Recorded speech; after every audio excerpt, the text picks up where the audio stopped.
And with that, the Home Depot SEC on CBS brings us indeed to Tiger Stadium in Baton Rouge, Louisiana. And our matchup, East against West, the Georgia Bulldogs and the Tigers of LSU. As you take a look at the standings in the SEC, we're at the midway point of the season, so the standings matter now. Georgia trying to keep a leg up on Kentucky and Florida. LSU trying to keep pace with Alabama in the West. And we welcome you, everybody. I'm Brad Nessler. This is the best game so far in the SEC. And because of the way the schedule is set up, it's a unique one. These two teams don't see each other very often. The last time they played was 5 years ago. The last time Georgia was here was 10 years ago. And they don't play here again until 2030. With that, it's a pretty tough ticket. As I bring in my partner, Gary Danielson. Did any of the luster go off this game because LSU lost last week? No, not at all. I mean, you see teams that are ready to play each other. LSU will be ready. And, you know, the Georgia fans a bit grouchy. I think Kirby's been grouchy, but I think this game will have it all. Georgia is ranked number 2 in the country, 6-0. Their average margin of victory is 30 points. They've got the number 2 scoring defense in the country, and yet the Georgia fans, and you know who you are saying, oh, they're all right. Sounds like you have some first-hand knowledge. Well, you know, when you've reached elite status, and I think this is the signal when Brad says the Georgia fans aren't happy, they're 6-0, but they're playing against Ohio State, Alabama, the top of the food chain. Well, they need to be ready today. I thought they were ready early against South Carolina, but that game kind of fell apart. They should be ready today, and they come into this stadium with a couple players that are difference makers. Mecole Hardman changes the defense because he can take a short pass, and you have to be ready for him with his speed to go all the way. Every play, LSU has to know where he is. And on defense, Georgia affects the other team because basically half the field has been eliminated because DeAndre Baker's been so good against the run or the pass, he's basically taken away half the field. We spent a good amount of time with LSU quarterback Joe Burrow yesterday. He wanted to take the blame for the loss last week at the Swamp, but man, he needs some help. He does, and quarterback takes the blame, and that's the way it goes. But I agree with you. You know, who can step up from this LSU team today against this great Georgia team and make some plays? Where is he going to find some help? How about a 50-50 ball that LSU comes up and makes the catch instead of the drops they had last week? And going into the fourth quarter, Joe Burrow was the leading rusher. Brissett got started late. But today, Joe Burrow needs help so he can make the plays in the fourth quarter. You can hear in the background the fireworks are starting already. The stadium starting to shake. The Tigers take the field. We'll check in with Jamie and kick it off in Baton Rouge when we come back. The Home Depot SEC on CBS is sponsored by Chick-fil-A. The Home Depot. ExxonMobil. And by Bud Light.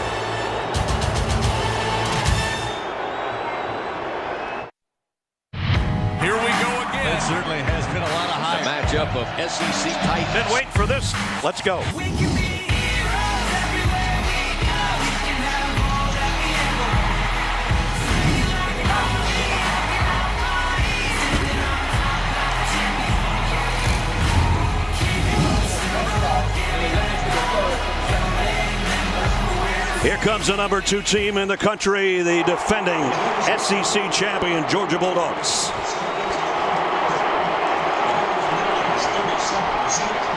Third member of our crew, Jamie Erdahl, just moments ago with head coach Kirby Smart.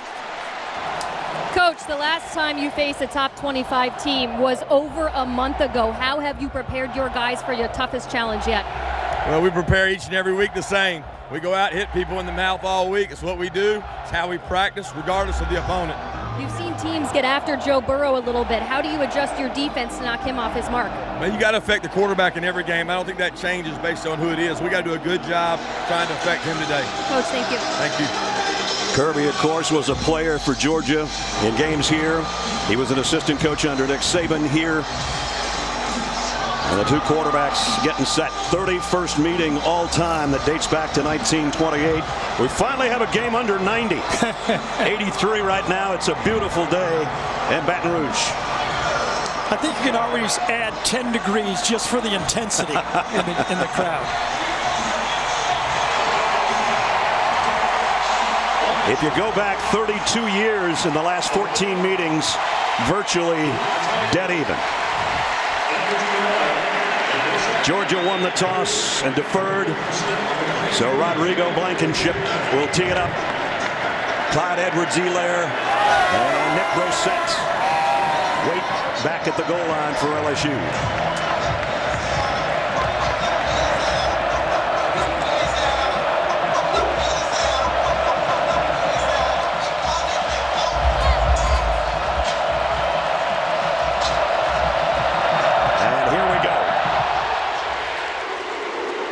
For the 45th time out of 48 kicks by Rodrigo Blankenship, a touchback, and out come the Tigers to the 25.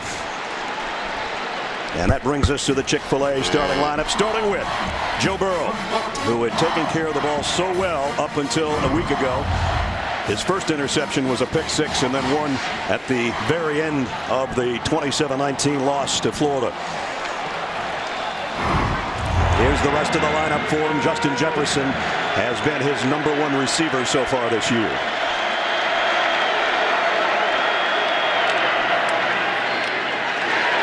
On the ground, pickup of a couple for Nick Brossette. Georgia defensively, as I mentioned, only giving up 13 points a game. That's the group. DeAndre Walker, their best pass rusher. Georgia only has 6 sacks. That's 116th in the country. And they know they have to at least affect Burrow in the pocket today, if not get to him.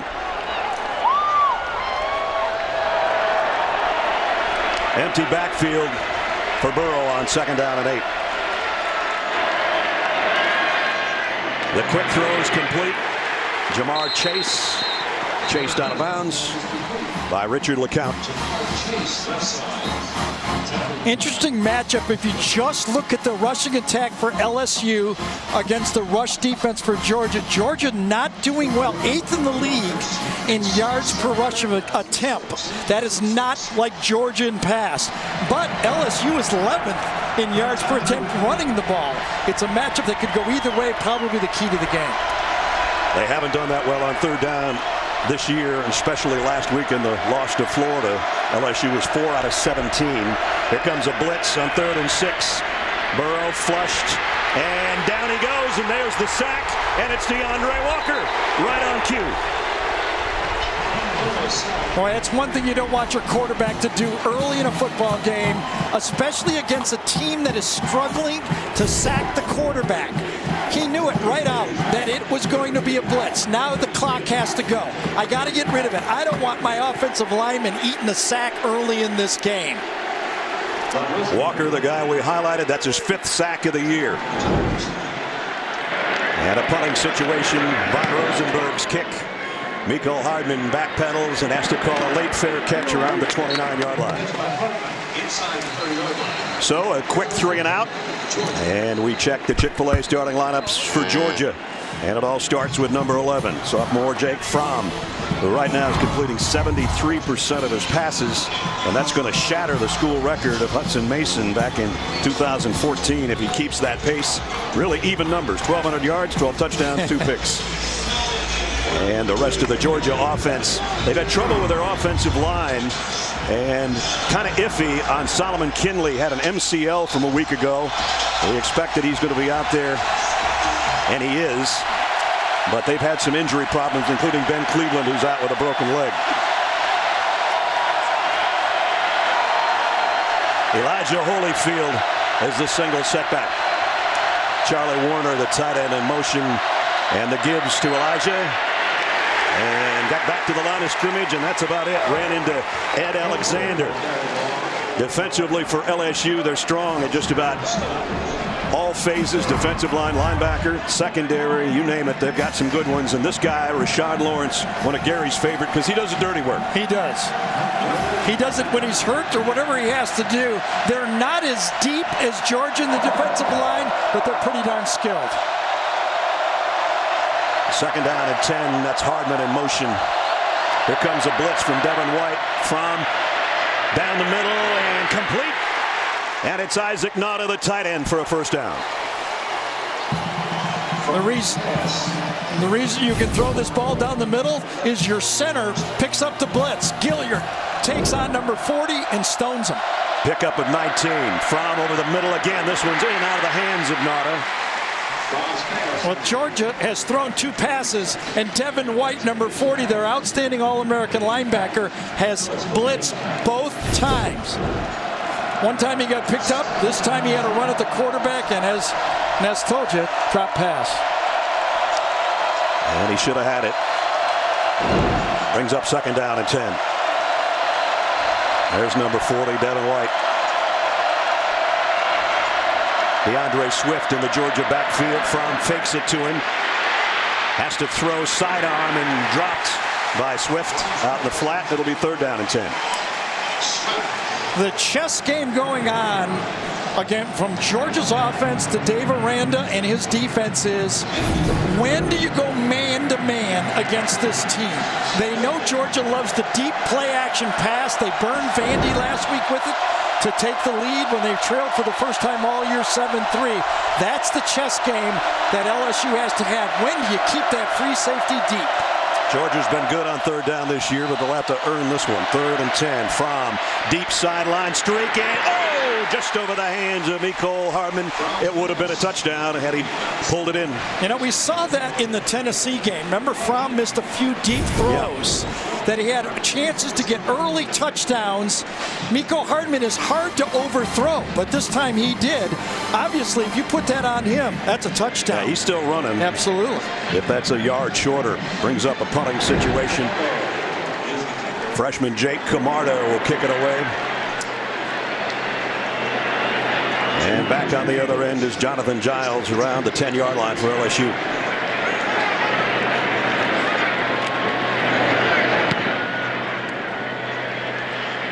Not a great punt. No, not really. Out of bounds. It'll be inside the 20, I think, but maybe. not by much. I don't think so. They're going to stop right at the 19 and a half. We're both right.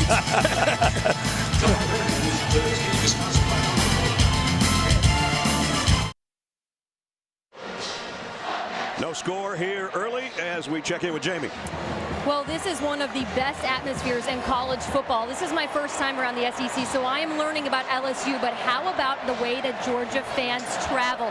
We saw it last year when they went to South Bend to that Notre Dame game. It was a sea of red. You could barely tell you were in Indiana. Now you come to this game today. LSU told us 6,000 tickets were allotted for Georgia fans. They sold those out immediately. Now that secondary market is where it's at. You're seeing lots of pockets of red. By the way, New Orleans not too far away. They had a parade on Bourbon Street this morning, guys. I got a text from Archie Manning this morning. He said, Ness, the whole city's red and black. Play action for Burrow on 1st down. Has time, running out of it. And the late throw. Nobody home over there except Tyson Campbell. He's very fortunate he threw a knuckleball that time, because if it would have been stroked as good as he could have, it would have been intercepted. Part of, if you look, play action pass, part of the game plan. Could they get deep? Could they get a crossing route? Nothing. Handled very well by this Georgia secondary on a play action 1st down pass. And Burrow hit the deck after letting that one fly. Jontre Kirkland, who expected to see some action today, is in the lineup. They throw it out to him. Trying to make something happen out to the 25-yard line. Monty Rice made the tackle there. Kirkland was a quarterback in high school, put up ridiculous numbers to win a state championship for his team in Letcher, Louisiana. Didn't we all in high school? We lost like 5 games in overtime, so don't look at me. Here we go. Remember, last time in 3rd down, he kind of fed the Sharks with a sack. That's got to be demoralizing for the offensive line. Can he throw it with timing, Joe Burrow? Georgia creeping up there like they might blitz. Delayed blitz. Burrow throws complete, and 1st down. Great effort. Terrence Marshall, as Gary said, 2nd effort, got the last 2 yards he needed. This is what I'm talking about. You got to help the quarterback. First of all, the call. A 3-step drop. That helps everybody. And then the effort to make the 1st down. Now it's a run blitz, and that doesn't pay off because Brissett just rambles out for 11 more for the Tigers. Great block that time by Adrian McGee, number 73, taking on the blitzing linebacker. 73, watch him take on, gets Patrick, number 6, in the hole, and they run right behind him. And now it's play action and deep ball for Burrow. What a catch by Marshall again. Freshman on freshman, he beat Tyson Campbell.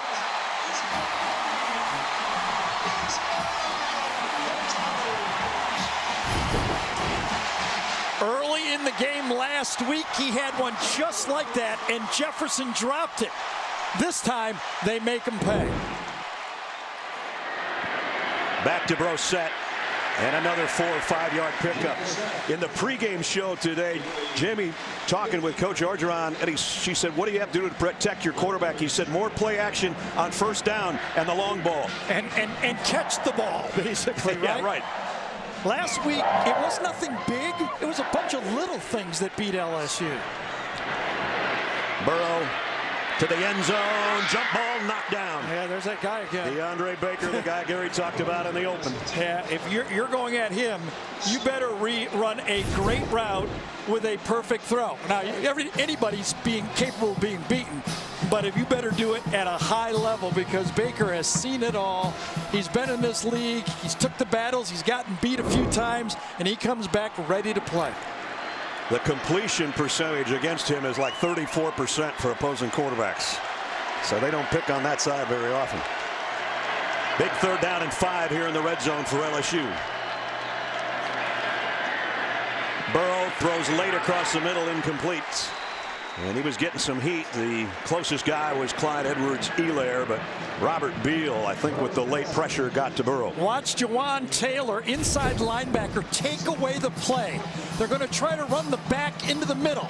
He walls them off. Not going to get there. Nobody to throw to. Tremendous play, inside linebacker. That's your job.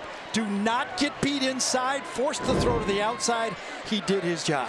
Cole Tracy, who's been almost perfect this year. We saw him with the game winner at Auburn. This will be a 33-yard field goal attempt, and it's up and good. So the Tigers got a long pass down to the 20-yard line. Georgia's defense stiffened, and the Tigers have to settle for 3.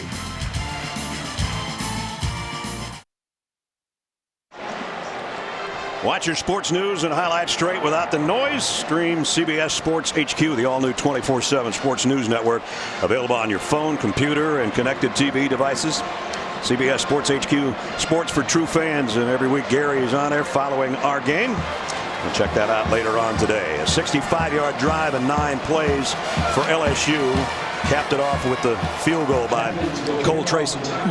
Best news for LSU is the receiver making 2 big plays. Yep. One on 3rd down, and then the big catch. Great throw, obviously, but when your receivers are making the plays, that's contagious. Avery Atkins tees it up for LSU. That's Mecole Hardman back deep. They'll try to keep it out of his hands as a kick returner or a punt returner today, because as Gary mentioned, a game breaker if he gets his hands on it, and he won't even look at this one. So Georgia will start from the 25. Georgia off to a 6-0 start, and this is the first time in school history back-to-back 6-0 starts. And when they start 6-0, good things happen, like SEC championships, or in the case of 1980, national championship. So we'll wait and see about 2018. Well, they have a good enough team, there's no doubt, to play with anybody in the country, and I don't think they have to do anything fancy. Everybody say they want to show what they got. A win is enough here today.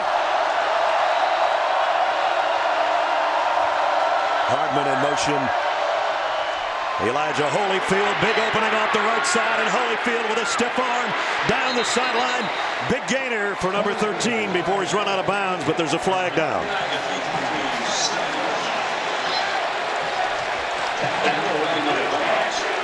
James Carter is our referee.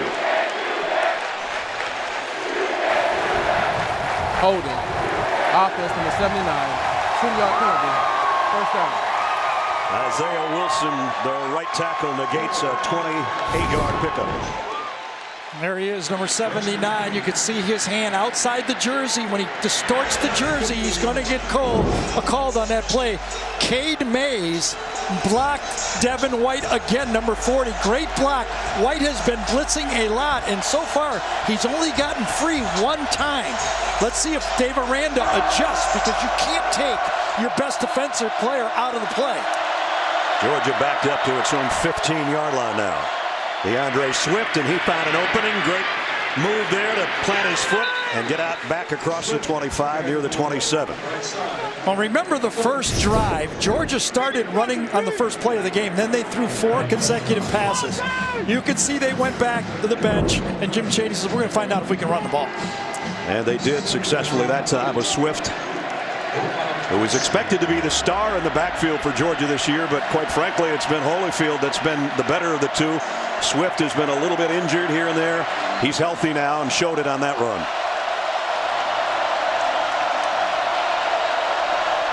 Trips to the top of the screen, but it's a draw play to Swift right up the middle. DeAndre Swift broke a tackle at the 35 and all the way out to the 45-yard line. Boy, he is special. He had problems with his groin at the beginning of the year. He just didn't seem to have that explosiveness that he had before. But that time, Charlie Warner, number 89, again got on number 40. That seems to be circled in the Georgia game plan, is make sure we get a hat on their best player, Devin White. So Swift's last 2 carries for 12 and then 18, and now it's back to Holyfield up the middle, and Elijah, runs over John Battle. He won that battle. The champ is here. He runs angry. He does. Again, watch the linebacker get taken out of the play, Devin White. Beautiful job by the offensive line. Actually, both inside linebackers blocked. You can run the ball pretty effectively when your offensive line handles both of the inside linebackers. Remember when Herschel ran over Bill Battle? Yes. Bill Bates? Well, I know Bill Bates remembers it. Yeah, Bill Bates remembers it, and John Battle, I don't think we'll forget that one too soon. Holyfield again, this time spinning in the hole. Got about 2. Here's what we were talking about. Herschel as a freshman, Bill Bates, oh, that hurt. And it hurts every time he sees it. I realize that. I always feel bad for him because I threw a famous interception to LT. Every Thanksgiving. Every Thanksgiving. When you get posterized like that by a great player, you always have to see it forever and ever. Holyfield out, Swift back in. 2nd down and 8, Georgia at the LSU 36. All 3 receivers to Fromm's right. They're going to go right back to the draw play. If it ain't stopped, keep doing it. Absolutely. Listen, we were at the game. Georgia watched the game. Florida ran for over 200 yards against this defense. You could see they came back to the bench. Jim Chaney, offensive coordinator, says, we're going to test whether they can stop the run in 1 week. They have been very effective. So he got that close to the 1st down, and Ed Alexander is the guy that's shaken up on the field. And they've been running the ball between the tackles, and to do that, you have to have a center that blocks. And Coach Ogeron has said Georgia's center's the best he's seen. Isn't that something? Lamont Gilliard, that's high praise. We'll check on Ed Alexander when we come back.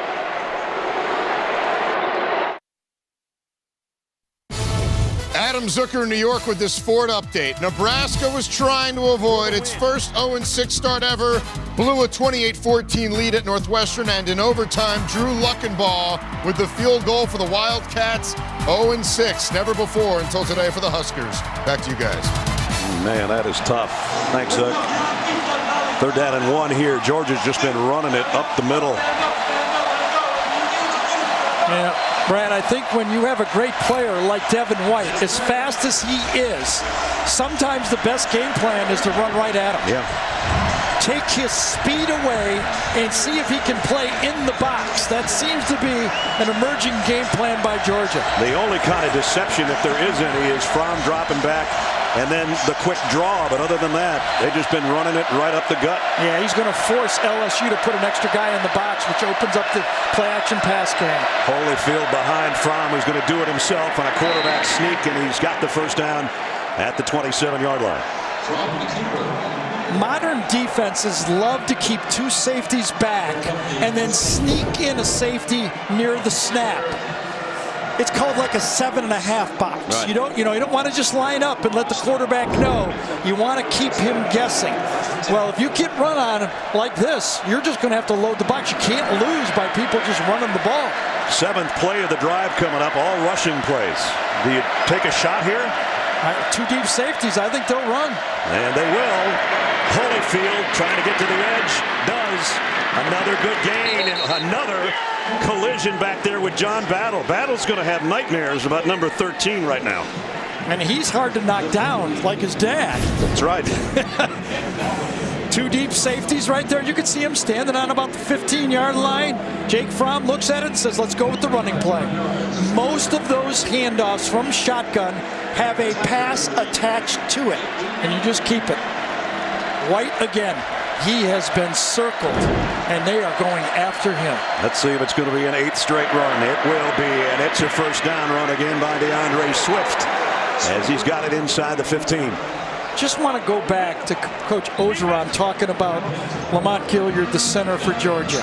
I mean, Coach O has been coaching defensive linemen and defense for 30 years, and he singled him out as the best center he's seen on tape in 30 years of football. Senior out of Fayetteville, North Carolina. Came to Georgia as a defensive player and moved to the offensive line. Good move for him and Georgia.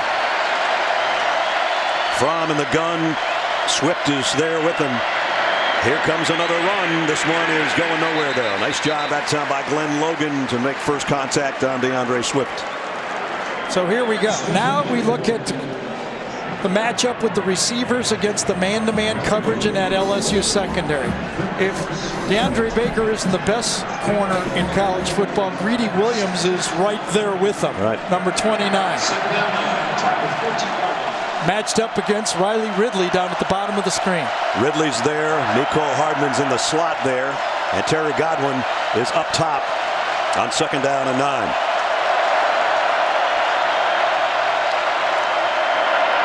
From play action. Plenty of time. Scans the field. Goes to the end zone and overshot. Mecole Hardman incomplete. Well, write this down for later, because on that play, Terry Godwin came out open, wide open on the play. Watch the top of the screen. Okay, runs a route, kind of a stutter, and into the inside. Look how open he is on the play. That will be noticed, marked, and remembered. Fromm looked that way to start and then came back to the near side, and now it's 3rd down and 9. Georgia can get a first down just inside the 5-yard line.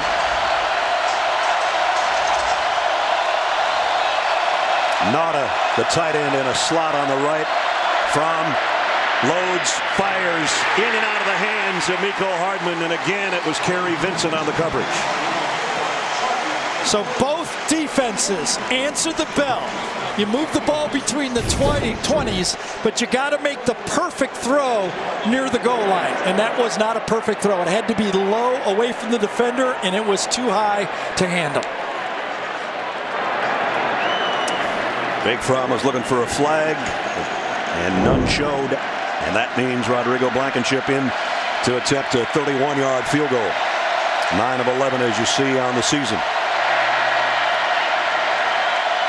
From the left hash to try to tie the game, and it's a fake, and it's Blankenship trying to carry it.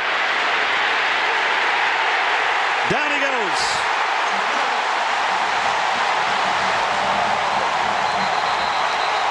Devin White.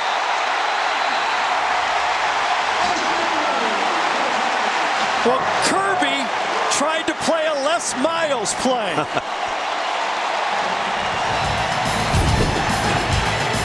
The fake field goal, all for naught. LSU takes over with a big defensive stop.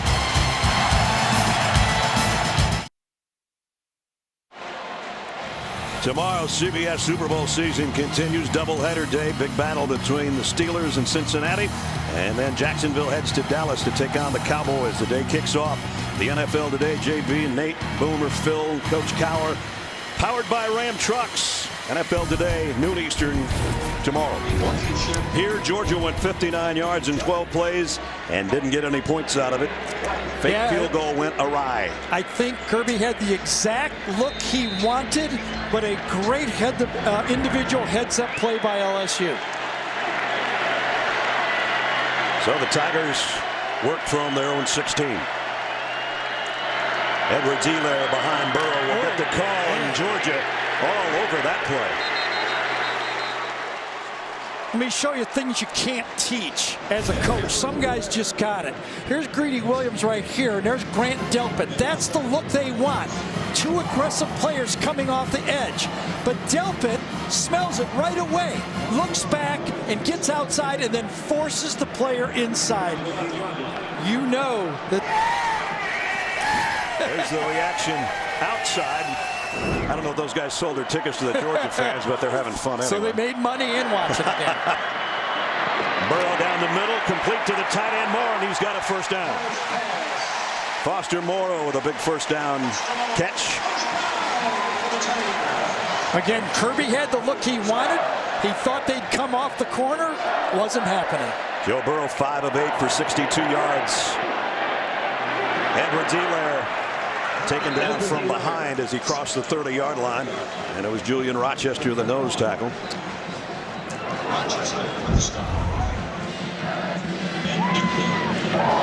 Georgia this season with the turnover story and the points allowed off them 0. Yeah, and remember, coming into this game, they'd only trailed for one play. 15 seconds all year. Yes. Vandy kicked a field goal on the first play. Godwin catches a pass for a touchdown. Well, they've been behind for a few minutes now. They're going to hand it off to Kirkland. On a little jet sweep, Georgia saw that coming, and Tay Crowder has a couple of tackles so far in this series. Yeah, and Walter Grant, number 84, did a good job. His job, again, is set the edge, turn the play in, watch him come upfield, know where his help is, and force it back inside of the linebacker. Got about a yard, and that's it. There's the time this season. 15 seconds coming in and almost 8 minutes now. 3rd down and 4. That's Jefferson in motion. Burrow throws out to him, complete for a first down. That's his favorite target this year. That's catch number 22 for Justin Jefferson this year.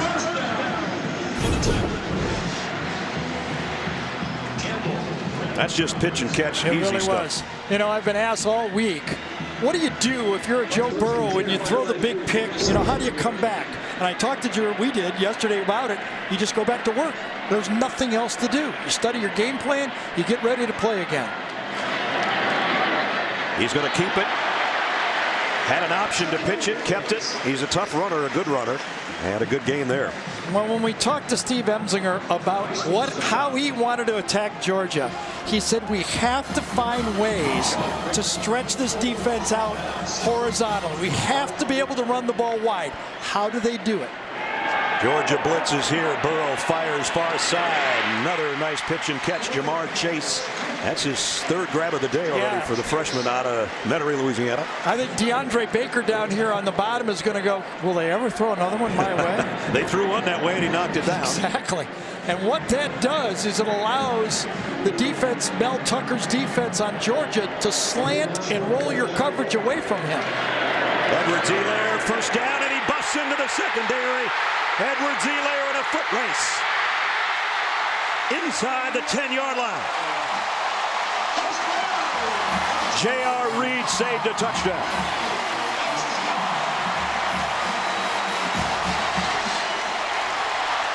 What a way for the quarter to come to a close.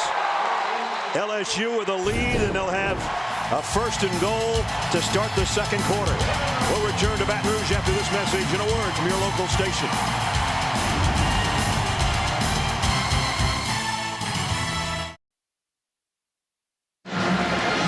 We switch ends of the field to start the 2nd quarter. LSU threatening after that 46-yard run, 47-yard run. Got him. 1st and goal at the Georgia 7. Behind Brissett. who will get the carry, trying to cut it outside. He's dropped for a loss by Natrez Patrick. Let's go back to the play that got him close, Garrett. 3rd and short is when you're susceptible. The safety comes up too fast. There's no safety in the middle of the field at all. Once you pierce the defense, a missed tackle, there's nobody there. Here's a pitch on an overload to the right. And heading to the 2-yard line is Brosette. So now it's 3rd and goal. Well, this would be a humongous stop for Georgia. It would be. They already have had one, and could they get another? From the Chick-fil-A pylon cam, as you see Brosette coming right at you. They mark it just inside the 4, where it's 3rd and goal. So now we've talked about how do you run the ball against Georgia? Do you have to involve your quarterback in this play? Burrow under center. Jefferson in motion. It's just Brosette off left tackle, and he takes everybody in with him. Or did he? They say no. I thought the push got across.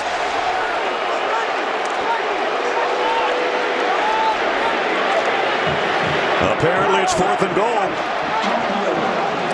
I don't think Coach Orgeron agrees. I would take a timeout here. He's all the way down to the 2-yard line, taking the timeout. Joe Burrow wanted to run the sneak right there, but the reason Coach O called the timeout is he wanted to get a replay of it. Here's from the goal line. That's a better look. Well, maybe not. Well, I saw his helmet go across. I cannot see the football, so you can't change the play yet.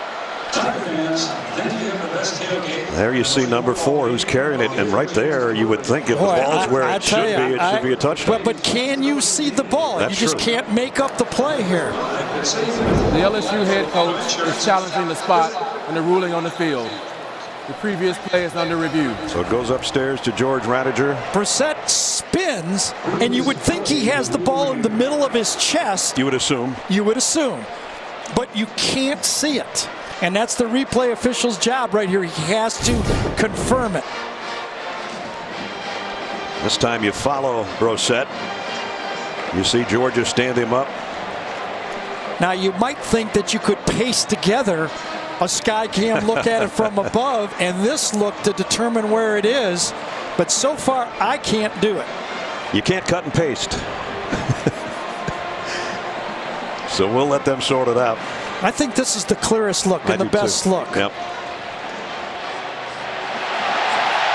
Boy, I'll tell you that. You know what? If they did call it a touchdown right here, I think the replay official would go home and say, I got that right. I got that one. I got that one, hon. I got that one. So right now they have it spotted at about the 8-inch line.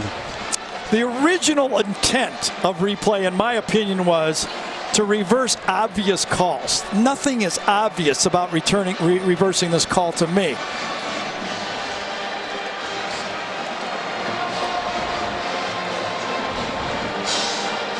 And if it is not a touchdown, it's 4th down and virtually inches. Yeah. We're hearing from the truck that it's going to stay the way it is.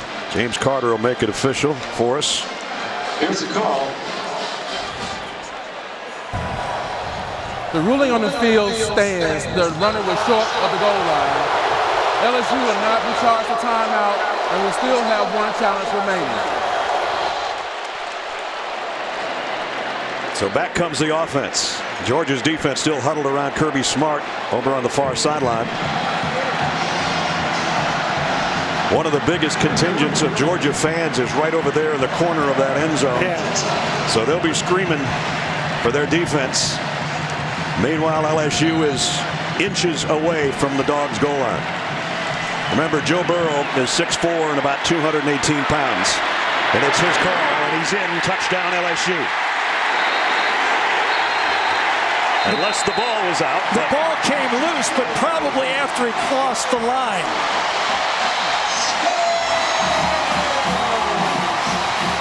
Joe Burrow with a touchdown on 4th and inches.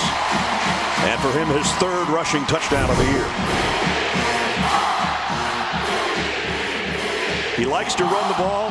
He says, I'm never going to slide. If anything, I'll run out of bounds. So just putting his head down and going straight ahead is fine with him. I also think if he would have tried the Drew Brees jump over, he would have got stopped because Georgia was guessing that he was going to try to dive over the line. I don't think he'd have made it. Cole Tracy will come in for the point after.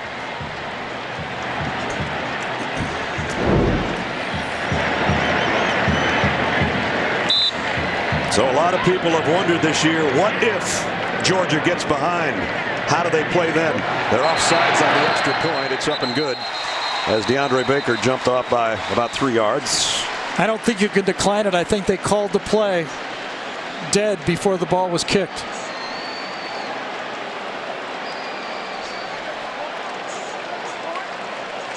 Oh, I thought they blew the whistle dead. I think the head linesman is saying, no, I killed the play. Prior to the snap, offside, defense number 18 will replay the try. So they have to replay the kick.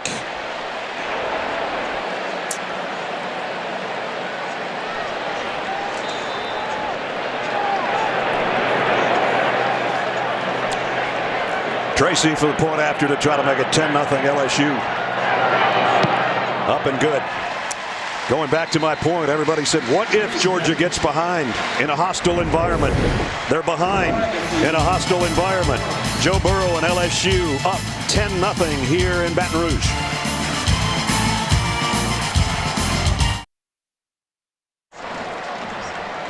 I'd like to remind you, please help those affected by natural disasters like Hurricane Michael. Visit redcross.org for more information. LSU a 10-point lead. Joe Burrow with a less than 1 yard touchdown dive to give them that 10-point lead. And Tiger fans enjoying what they're seeing so far. Georgia only allows 13 points a game, and they've allowed 10 already. That's Mecole Hardman, who'd like to get his hands on the kickoff of Avery Atkins.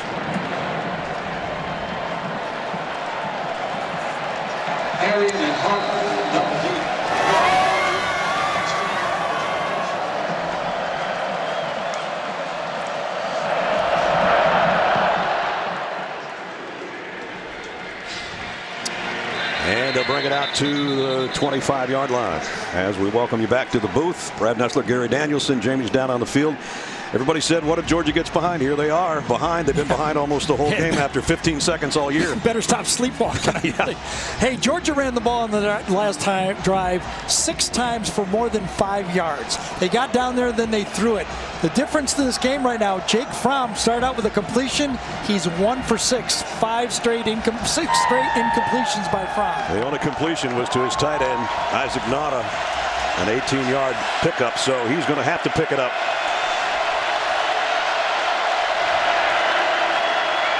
Fakes it to Brian Herrien. Going to go deep on first down and overshot his intended receiver, Jeremiah Holloman. Let's just go back to that last drive by Georgia when they got down there before the fake field goal.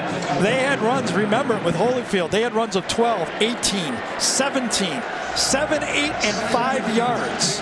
And they come down here on first down and throw the ball again. Herrien stays in there. He's basically Georgia's 3rd tailback. Here comes a blitz. Fromm getting heat. A wobbler had it tipped in the air. Herrien caught it, but very little gain. Devin White was the guy with the pressure on Fromm. And I think Braden Fehoko, number 91, it was the defensive lineman that got in there and got the hit. No, it was Devin White, wasn't it? It was 40. Wow. So they've been signaling him out all day, but you can see Aranda, he continues to blitz him from his linebacker position. The last thing Georgia wants after giving up a touchdown is a 3-and-out on their next series. They've got to get 9 here. Fromm fires incomplete, and it is a 3-and-out. Greedy Williams in the coverage. And LSU, that loves to play man, drops and plays deep zone coverage that time. Middle of the field is covered by the robber in the middle. Nowhere to throw the ball. get it to the outside. If he'd have thrown it correctly, it would have been intercepted. He had to throw it away. So Jake Camarda into punt. Wow, 3 straight incompletions after that drive from LSU. Now Georgia fans are going to be saying, what about Justin Fields? Oh, yeah. When you play 2, you get asked about 2. Yep.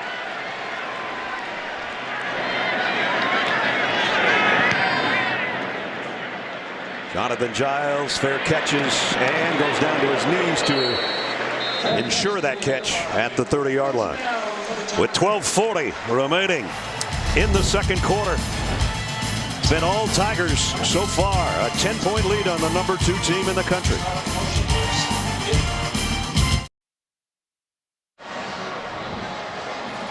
A little game going on outside Tiger Stadium. A really big game going on inside Tiger Stadium. Our aerial coverage sponsored by State Farm, here to help life go right. Sometimes when you're an avid cyclist in New York, a lot of things don't go right.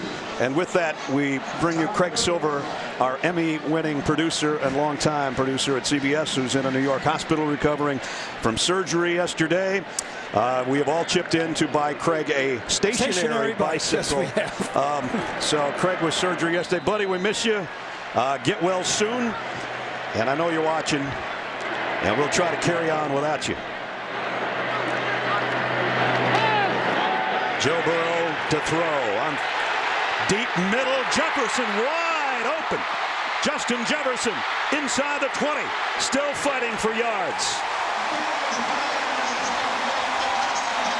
LSU's offense on fire right now. Well, when you find a receiver, goes in motion, nobody follows him, and then Georgia messes up. Hand signals did not work. They were signaling to each other, and both of them thought the other guy had him. You got him, I'll take him. Now LSU goes hurry up with Brissett, who got a couple. That was a 60-yard gain, a 50-yard gain to the 20.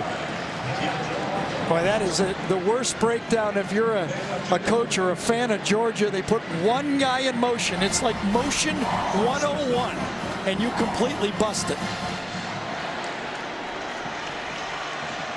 LSU back in the red zone again with a 10-point lead and threatening here. I really think this is the first pressure drive for the Georgia defense all season. Burrow in the gun, the quick toss is bobbled. Incomplete. Derek Dillon, the intended receiver, and J.R. Reed was right there trying to come up with a carry for an interception, but it's going to be 3rd and 7. Well, it was a good decision because off the edge, Georgia decided to bring an extra player of pressure, and you throw it out there, you got one-on-one. And there is no comparison in the quarterback department so far today. And so far in this game, after finishing against Florida 1 for 9 in the second half on 3rd down, LSU has started out 3 for 6. And they've got another one here, 3rd down and 7. Here comes Walker. Got to Burrow, and Burrow had to just get rid of it. Well, he had a screen pass on, so he was willing to retreat and wait. But the back never got freed up. Brissett was running the screen. He's going, please, please, get out there. And just about a half-yard short, that would have been a walk-in. You know, against the blitz, if you are able to get the ball to the guy, it goes to the house. So DeAndre Walker, who had a sack earlier with the pressure that blew that play up, and it forces a Cole Tracy field goal attempt. This one will be from about 36 yards once they spot it down. The kick is perfect. So tack on 3 more. 13-point lead for LSU with 11:22 to go in the half.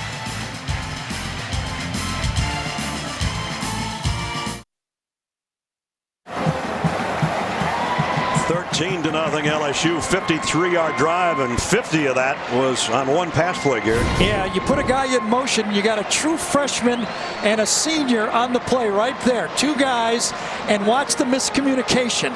They both point, and they go, what? J.R. Reed says, you had him. I told you you had him. And you get a little talking to. That's Tyson Campbell. And Kirby Smart probably telling JR, you got to get him in the right spot. He told us yesterday, Coach Smart, they're going to try to pick on the freshman, and they did there for a big gainer that got them another field goal. Well, the disappointing part, if you're Georgia, it wasn't that fancy. No.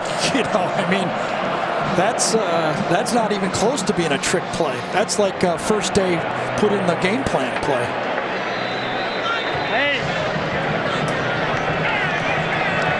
Atkins had to re-tee it.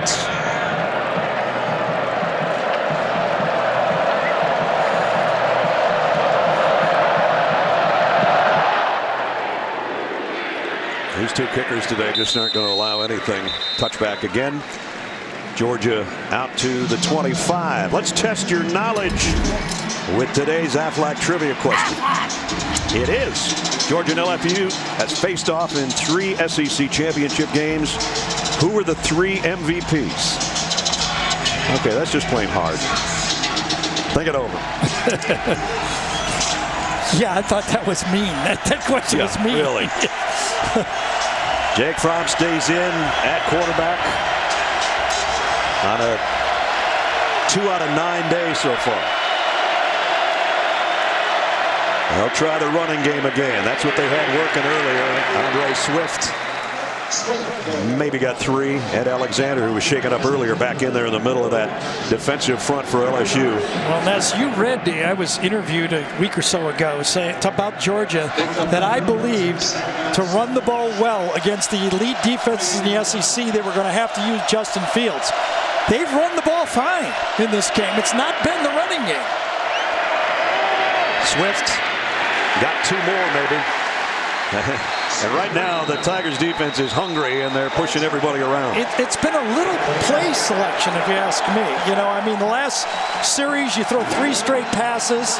The one was actually caught. I thought it was incomplete when it hit his arm for a yard. But now you get another 3rd and 5 and you got everybody growing here. You got the whole crowd. Punt, fumble, punt. The last 3 times they have had the ball. And the crowd getting into it here on another 3rd down and 4 for Georgia.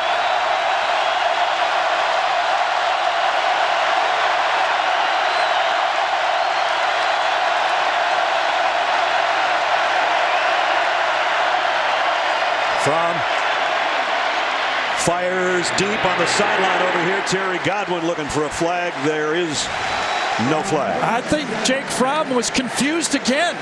Dave Aranda, who's known as a man-to-man coach, defensive coordinator, they went deep zone again, and Georgia had no answer for it.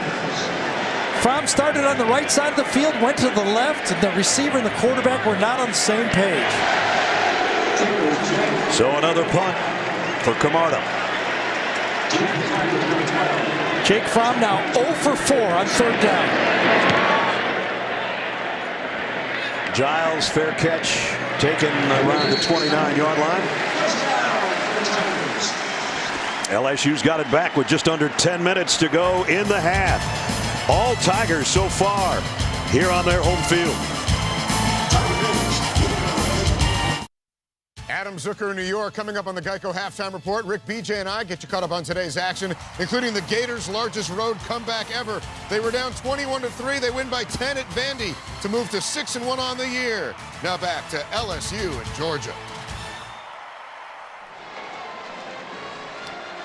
All right, Adam, 13-0 here. LSU putting a surprise on the #2 team in the country. Tomorrow, President Donald Trump sits down with 60 Minutes for an important conversation about accomplishments and controversy. Tomorrow, only on 60 Minutes. Let's check in with Jamie.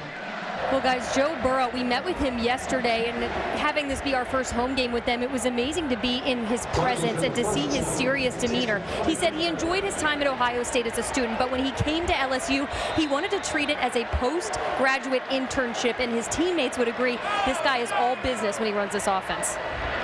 Here he is running the offense on 1st down, rolling to throw and throwing.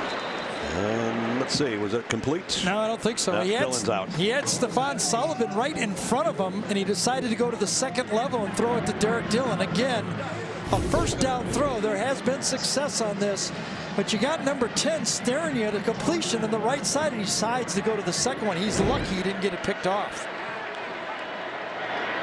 2nd and 10 Edwards-Helaire looking for room. Georgia's going to stretch it out and drop him at the line of scrimmage, if not a loss. And Richard LeCount and DeAndre Baker are there to meet him. Well, right now this Georgia defense looks at 3rd and long. Now remember, LSU has been dropping zone in 3rd and long. They forced the stop here with good rush defense, and now they need a 3rd down stop. 29-yard. They got one on the last series, but it still ended up being a field goal when they got pressure. DeAndre Walker on Burrow. Here it's 3rd down and 9. And you always wonder about number 15. He's right down on the left side of the Georgia defensive front, and they're going to call timeout. Yeah, Kirby Smart didn't like the looks of something. I think Kirby Smart said that we're confused again. First charge time out of the half, Georgia. So he'll talk it over with his D with 9:04 remaining first half.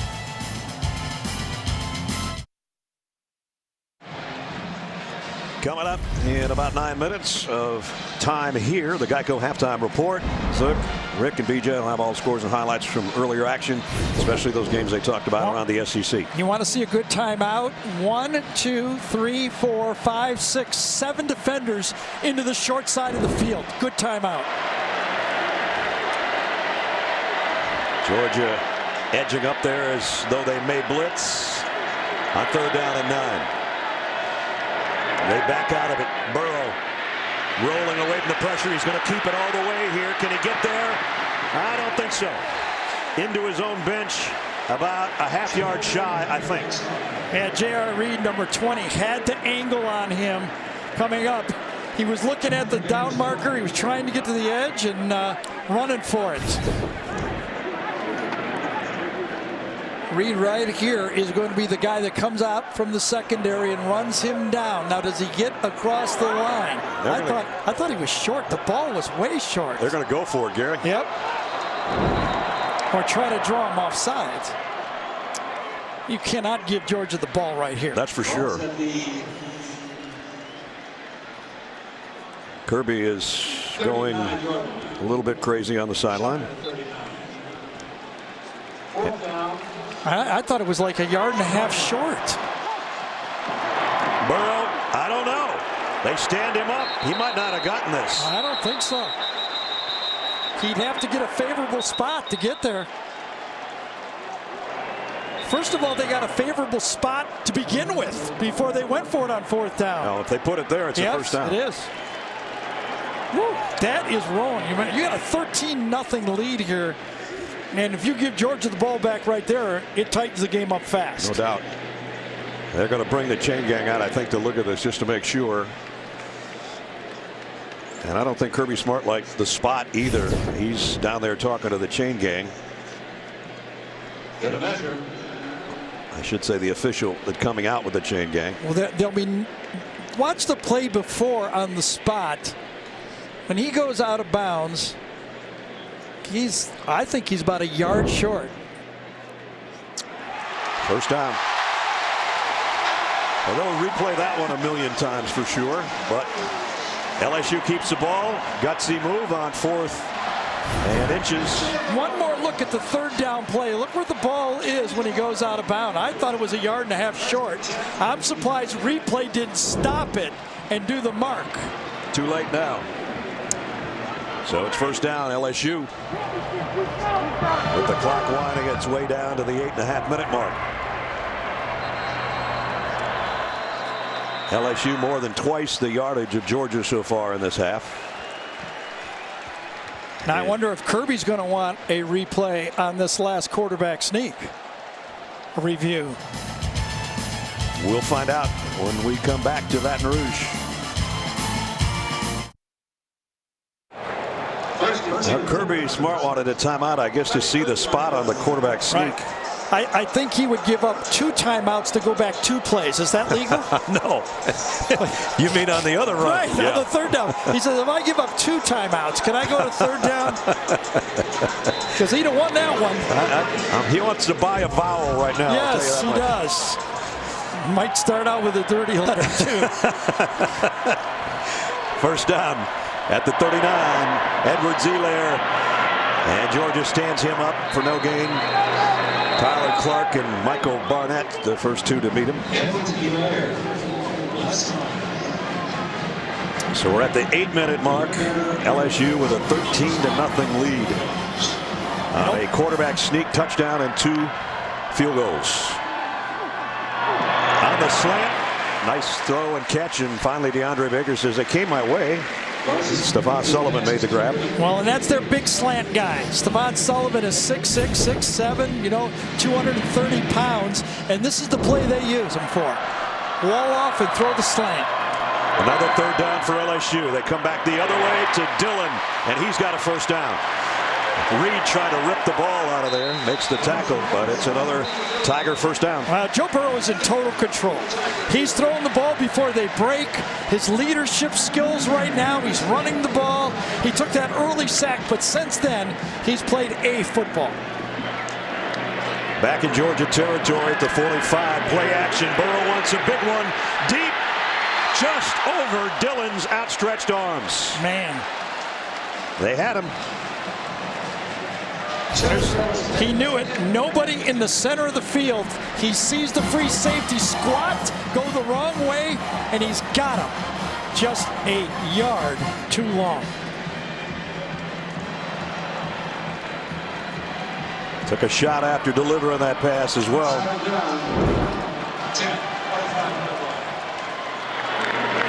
So a nice mix of run and pass for LSU on this series. 2nd and 10. At the Georgia 45. Edwards-Helaire finally got to the edge. He's been trying that all day. And a nice run there. Great stiff arm about 7 yards into that run. Foster Morrow, number 18, came around with the good block, and then to finish off the run by Helaire. Watch 18. Help. Oh, good handoff by Charles that time, 77. Great block. This time he's hit at the line of scrimmage by Rochester with a nose tackle. And we're back to 4th down, and LSU owns 4th down. Especially 4th and 1. They like this. They had the fake field goal. They've owned it. He's in the shotgun this time, though. Well, didn't matter. Edwards-Helaire into the secondary, and it's inside the 20 for the Tigers again. Well, you know how impressive this is? That's 4 4th down wins. Jacob Hester is impressed from the 2007 game when they had 5 4th down that they made against Florida in that game. Burrow, play action, going for all of it in the corner. Incomplete, intended for Marshall. Campbell was covering. Boy, the hurry-up offense has caught Georgia a little bit out of sorts.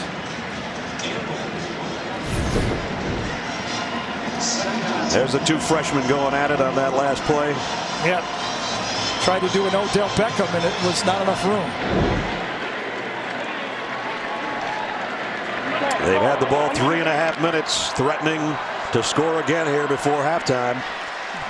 Georgia substituted with 5 fresh players. 2nd and 10. I thought there was a false start, but I guess not. Burrow in trouble, and he's going to go down. Oh, man, and maybe out of field goal range, too. Everything that could go wrong went wrong on that play, and Georgia took advantage of it. I thought the left tackle for LSU jumps. I don't think that's what the flag is, though.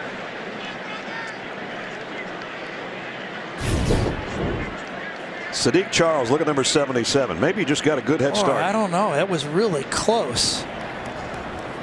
Holding. Offense number 77. That penalty is declined. 3rd down. Well, he didn't get the false start, but he did get the hold. You know, it was going to be a screen pass. Jonathan Ledbetter, number 13, defensive end for Georgia, read it, grabbed the receiver, did a great job of reading the play and throwing it up. Watch Ledbetter, number 13, right there. Read it, retreat into it, and Burrow had nowhere to go with the ball. You got to throw it right at his feet. You got to give me 3rd and 10, and you got to stay in field goal range on that play. A loss at 12, so it's 3rd and 22. Burrow with a 4 wideout grouping in the shotgun here. They're going to keep it on the ground with Burrow, and Burrow, he gets some of that back into field goal range. Absolutely. Be about a 38-yarder now. Good job by Burrow, keeping it, knowing what he had to do. He made the mistake, and he fixed the mistake. You got to love it. After that run, he got up talking to the Georgia defense. And this is a read all the way. You ride, and then you keep it, get around the end that time, and make the big play. DeAndre Walker, number 15, had a chance, but once Burrow got outside, it was enough to get him back in field goal range. Cole Tracy, 2 for 2 already today.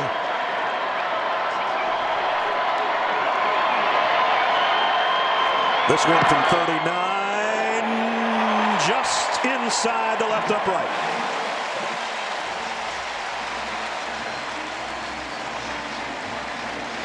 So Cole Tracy's been dead on most of the season. This one he had to have a little English there at the end, but he adds to the LSU lead.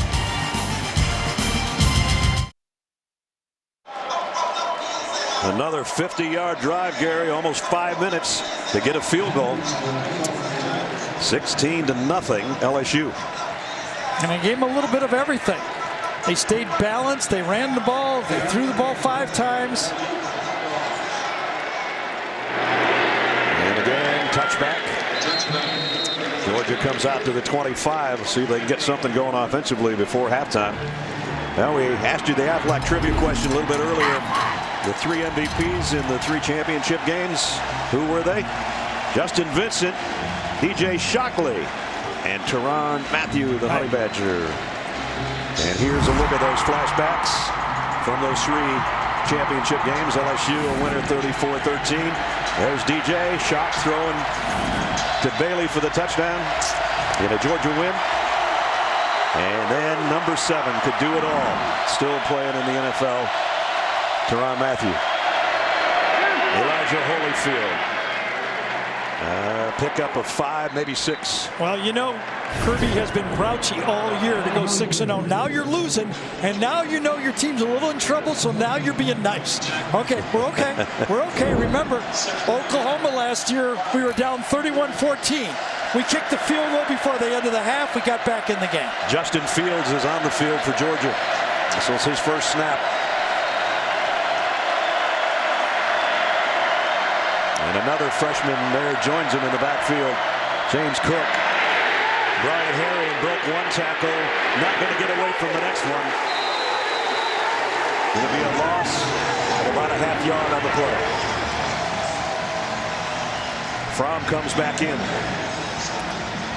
So that didn't work, and now it's 3rd and 5.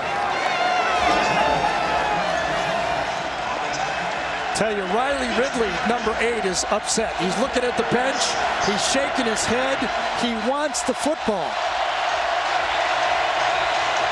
He's probably not the only receiver that would like to get one. Here comes a blitz from the secondary. Fromm's in trouble. Got out of it somehow, and then incomplete to DeAndre Swift, who had about 20 yards of grass in front of him. Well, I thought he was going to pull it off, didn't you? Delpit was coming off the edge. He had a chance to sack him, number 9. Watch him come from the secondary. Jumps over, grabs him. Fromm gets loose and then shakes into the middle. I thought he had him. And just threw him behind. And boy, if Swift catches this, it's a big play. Yeah, Divinity had a chance. Delpit had a chance. And then with a good throw, Georgia had a chance. 3rd straight 3 and out. They're coming after the punter, but he got it away. LSU's got the ball back with 3:47 and 2 timeouts to work with. And that's where they spot it. Great field position again.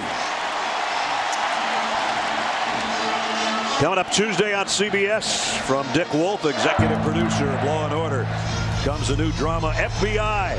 Tuesday after NCIS, only CBS. Well, the FBI should get involved with Georgia to see where their offense Yeah, well, is. how about their defense? They've given up 250 yards in the first half. It's been everything. Mistakes, busted assignments. Already giving up more rushing yards than they used to in an entire game. Burrow back to throw for more. Going deep on left sideline, incomplete. Baker got tangled up with Terrace Marshall, no flag. Well, I tell you, LSU not thinking about the clock at all. You wondered right here if they would run the ball, try to take some clock off of it, get into halftime. If Georgia could get a stop here, they could still get the double possession in the first half and then get the ball to start the second half. It's been a couple years since they haven't scored in a half. If I get a stop here really good, I'm thinking about taking a timeout if I'm Kirby.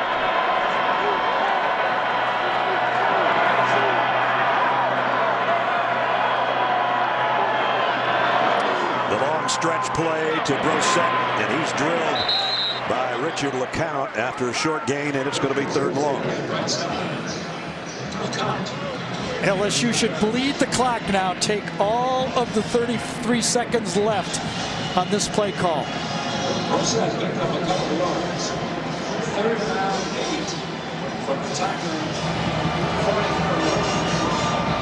Joe Burrow well aware of that, taking his time in that huddle.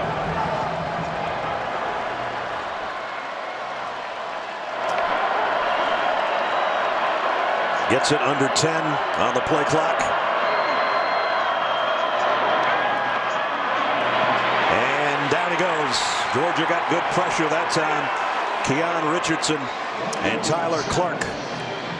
Yeah, but one of the things that Steve Eminger said to us yesterday about Joe Burrow is he has to learn to know when to take a sack. Yeah. Every once in a while, if it's not there, a sack is not the worst thing. We got to punt the ball. We got to punt the ball. Said the other thing you'd like to teach him is how to slide, but he is still working on that one. Really surprised Kirby Smart is not taking a timeout here, though. He's going to burn another 40 seconds here. Von Rosenberg actually could have spent some more time before punting that. Mecole Hardman trying to get everybody out of the way. Takes a Georgia bounce and then rolls back in LSU's direction around the 23-yard line. That's where Georgia has 2 timeouts and a little over 2 minutes remaining in the half.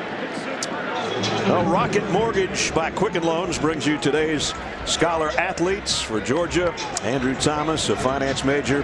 Rashard Lawrence, sports administration major. Rocket Mortgage by Quicken Loans is showing their commitment to the investment of our future by donating $1,000 to Georgia and LSU's General Scholarship Fund. Those two have run into each other Absolutely. a few times today, too. They're going to run into each other right now. They're matched up right now. And a bad snap. Fromm has to scrape it up, and down he goes at the line of scrimmage. It won't be a sack, but it's still 2nd and 9.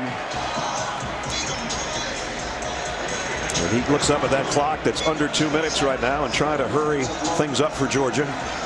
Fromm 2 of 11. Remember, one of those was a tipped ball that went for 1 yard. The first play of the game, he had a pass completion. Nothing since. That was actually a 2-yard loss. It's 2nd down and 12. Empty backfield for Fromm. Looking for a receiver. Finally finds one. And a big hit put on at the 30 on Jeremiah Holloman. One thing about Jake Fromm, he loves to go hurry up. He's been doing this since high school. Right now they need 3 more yards to keep anything alive here as we approach a minute. Delayed blitz coming. Fromm over the middle, DeAndre Swift. Great job by Fromm that time. He wanted to go to the right side and throw the ball to Nada. Nada was covered that time by Michael Divinity, number 45, so he came back and hit the crossing route. A minute to play in the half. Fromm throws it out to Nada. Same play. Gets out of bounds. Pass is complete to Nada, right side. Stops the clock with 57 seconds remaining in the quarter. And again, like that Oklahoma semifinal game for Georgia when they had a late field goal in the first half, I think Georgia's thinking right now, if we can get a field goal try, that's a win for us, considering the way we played in the first half. And remember, Gary reminded you, Georgia gets the ball to start the 3rd quarter. That would be the double if they could get some points and then get the ball to open up the 3rd stanza. But that's a lot of ifs right now. They're still at the 48-yard line. Fromm running out of time again. Logan giving chase, and he's got to throw it away. Again, Dave Aranda rushes only 3. He does not have a strong pass rush team. So what does he do? He says, if we don't have a good, strong pass rush, let's not rush him. Let's play coverage, and it has worked for him so far in this game. Terry Godwin appeared to be open again late in that snap, but Fromm didn't have the time to see him. Yeah, his eyes got disjointed on that one. He had nowhere to know where he could throw the ball. 3rd down and 5. 3 again. Fromm, this throw's incomplete and almost picked off by Kelvin Joseph.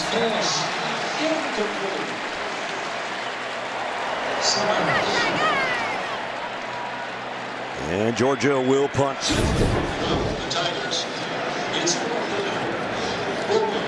Well, that was wild, and that could, you're right, Brad. When I saw that, I didn't think it was catchable, but that was almost an interception.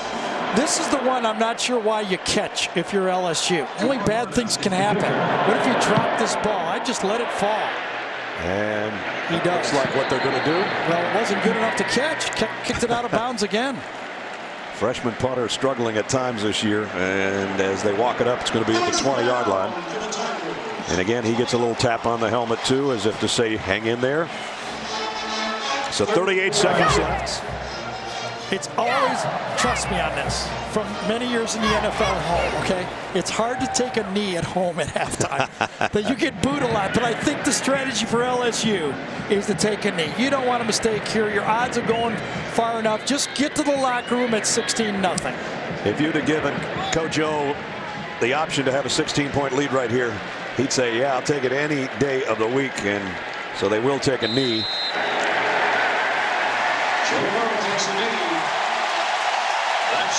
And that's going to wind down the first half that has belonged to the 13th ranked team in the country. Coming off a loss on the road, the home cooking, I don't know if it's a gumbo or whatever, but Georgia has not awakened yet, and it's been all Tigers. 16-0. The Tigers go to the locker room with the lead. Still a 2-possession game if you want to look at it that way for Georgia, but they're going to have to do a lot more offensively and defensively, as Gary said, for that matter, in the second half. And I'm sure Kirby is going to tell Jamie that right now. Coach, giving up 250 yards of offense, what is your defense missing on that you're seeing that you could fix? Well, they're doing a good job going hurry up on us, and we've given up some big plays. We took a chance on the 3rd and 1. They popped a long run.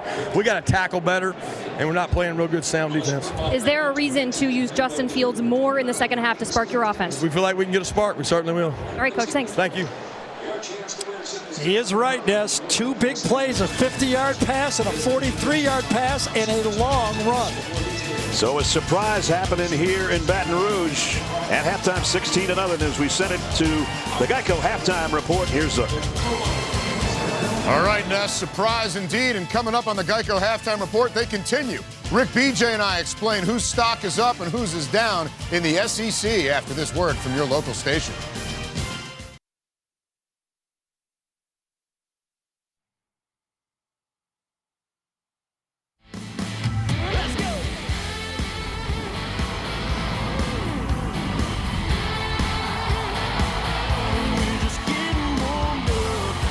John Battle, he won that battle.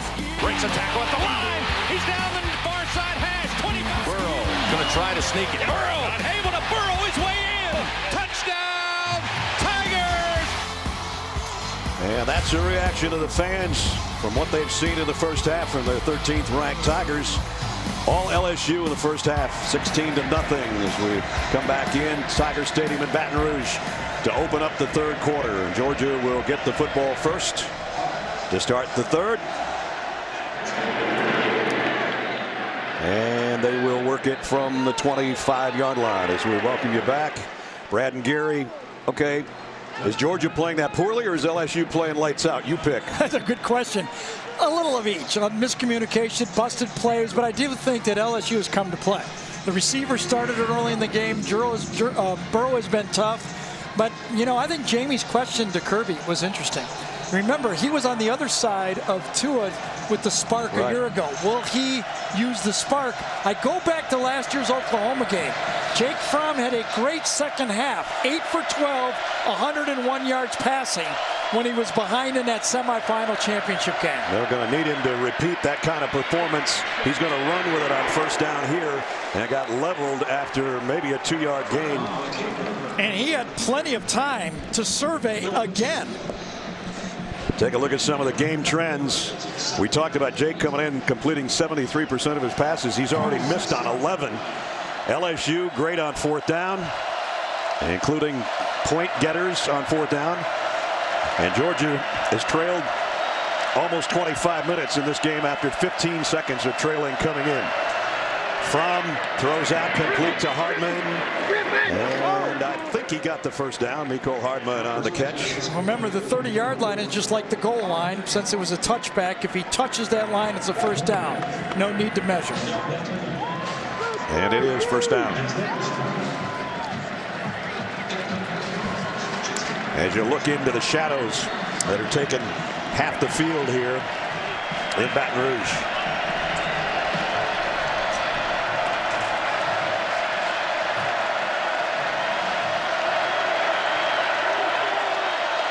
Fromm trying to be heard. He's moving his tight end Charlie Werner from right to left. And that's DeAndre Swift. And Swift, a good run and another first down, a pickup of 12 or 13. You know, we talk about Georgia having a good second half from Fromm in that game. But remember, Sony Michel carried the ball in the second half, 9 for 86, and Nick Chubb 8 for 56. So they did not lose their balance going into the second half of that game. Devin White has got Swift wrapped up after a gain. And slap Swift on the helmet. Devin came in as a number 2 tackler in the SEC with 53 stops. He's always around the football. Wouldn't you like to see them feed Holyfield a little bit? He really started the game out with such great intensity.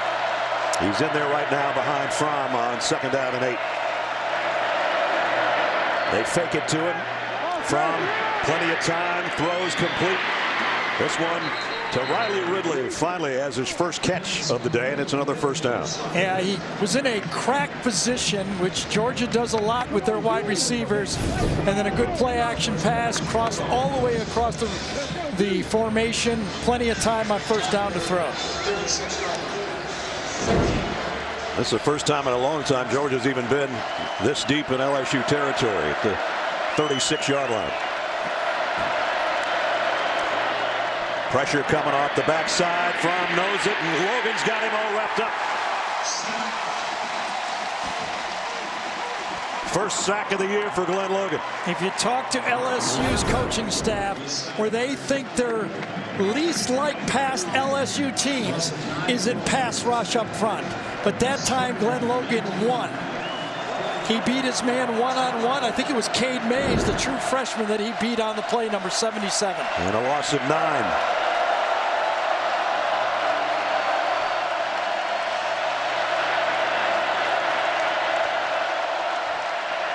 Fromm throws complete this time. Holloman. Let's check in with Jamie. Well, whatever the message was that Ed Orgeron gave that LSU team coming out of the locker room, they looked like they were shot out of the cannon. But I will tell you what he said. He said we have to remain on the attack in order to finish this game. He said the only way we get rid of the bad taste in our mouth is to beat UGA. Now, if he does see Justin Fields, he told me they'll remain in base coverage and they have to hold the edges. Well, it's Fromm at the controls right now. He's 1 for 7 on third down passing. And this is a long one. Zone again. Fromm fires. Got a man out there. That's Mecole Hardman at the 20-yard line. That was a long throw. Sure was. Right side. So Georgia in the red zone are very close. You're on the left hash. You challenge a quarterback to throw the ball to the far sideline. And that's what he did on that one. Actually, that time, Dave Aranda dialed a zone blitz. So when you did not get to the quarterback, he was susceptible to a pass. You only had 5 guys defending. Good looking opening drive right now for Georgia. They spot it at the 21-yard line. 1st and 10. Fromm play fake to the end zone, too high, and tipped away by Greedy Williams. That's the confidence of a guy that knows he has that extra step anytime he wants it. He doesn't interfere. Coming right across from the right side of your screen. Watch him cut under the throw and make the play. Beautiful defense. Talked to Greedy yesterday. He's got those long arms, and he used them effectively right there.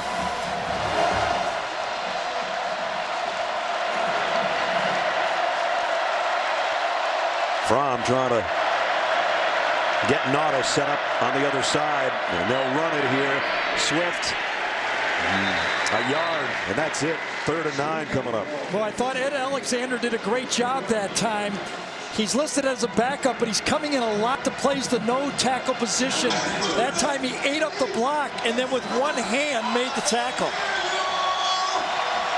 Well, last time on 3rd down, Fromm had that long throw to Hardman.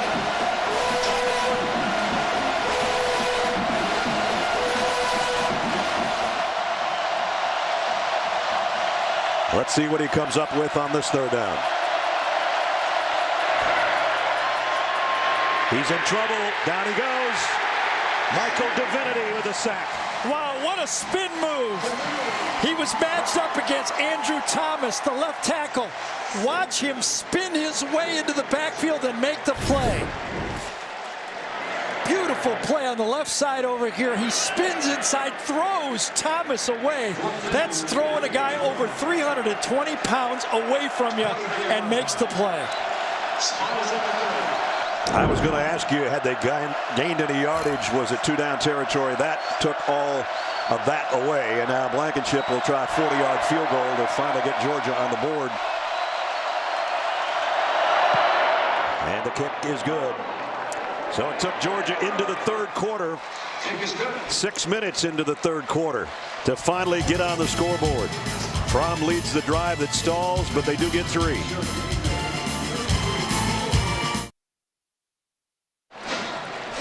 Let's take a look at the GMC game changer, or changers in this case, Gary. And it was mostly 4th down has been the difference. Remember, Kirby gave up on the field goal try. Grant Delpit made a great play.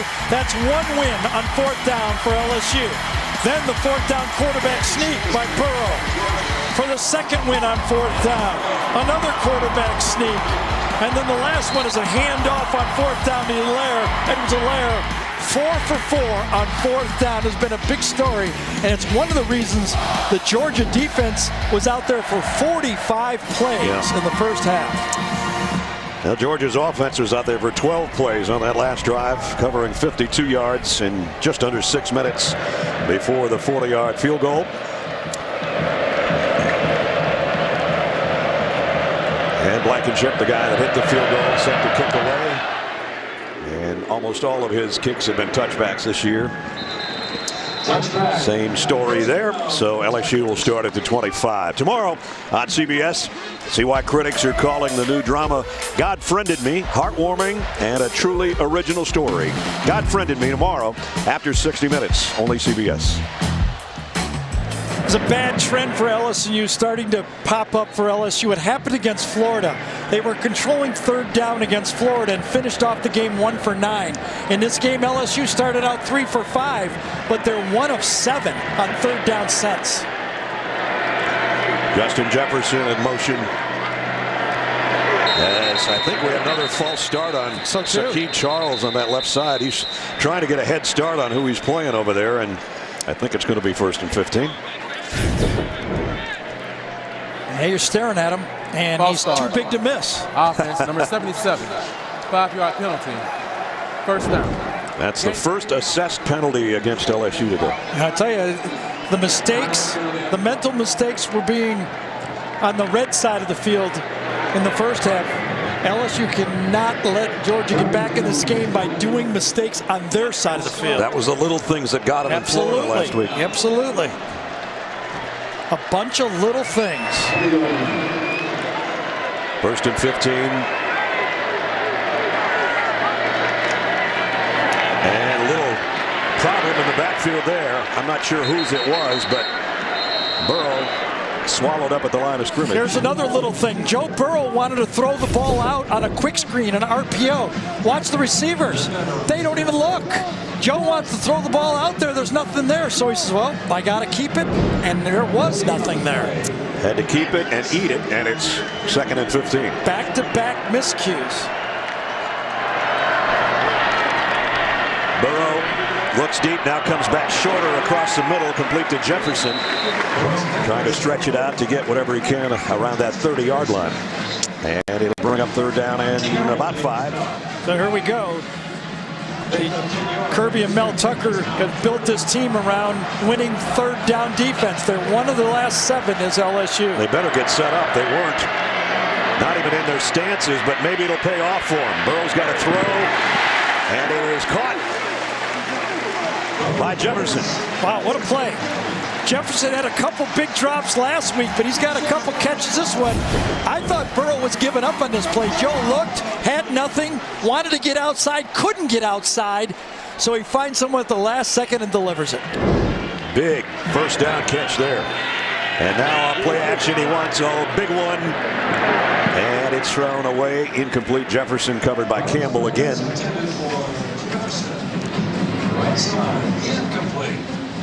Well, LSU's not taking their foot off the pedal, that's for sure. That's exactly what Coach O told Jamie. We have to keep attacking, and they are.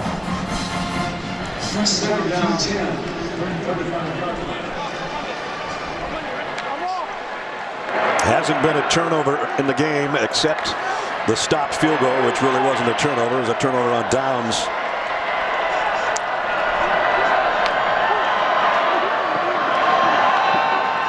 This is Brissett. And he falls forward. That's the other thing Coach Orgeron was telling us. Our backs have to fall forward like they used to with Fournette and Geis and those guys. When they watched the films against Florida last week, they told their running backs there were 4 or 5 times when you could have get us an extra yard. Brissett's got the extra yard there. First down. Flag on the play. I wonder if Georgia has too many players.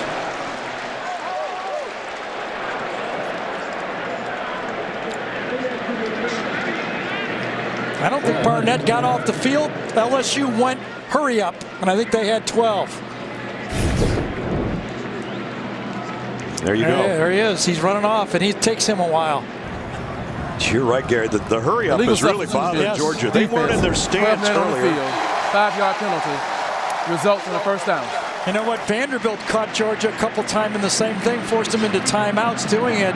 And without a substitution there, LSU was free to hurry up and snap it, and they caught him.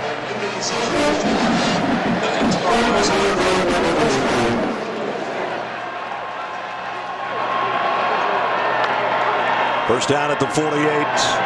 Burrow steps up in the pocket, going deep. Man there, overshot him. It was Jamar Chase, incomplete.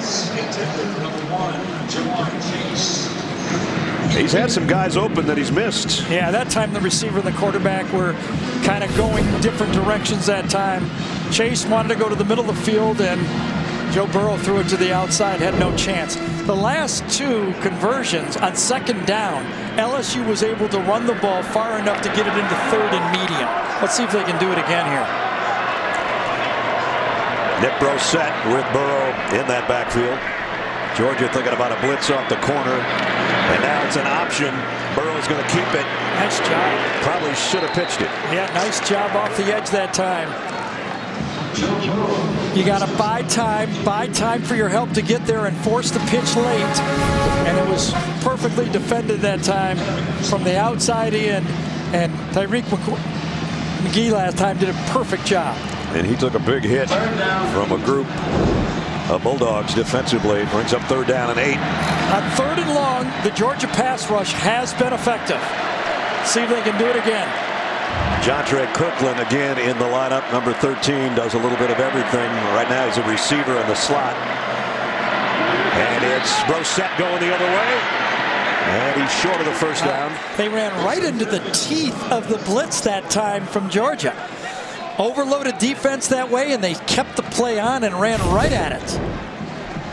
Georgia overloaded. You see the blitz to the short side of the field. They went right around the count that time. They're going on fourth down again.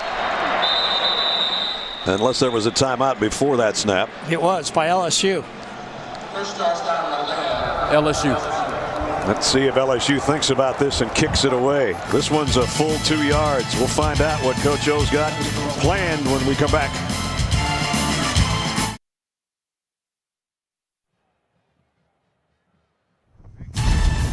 The Home Depot SEC on CBS is sponsored by Smile Direct Club, Pizza Hut,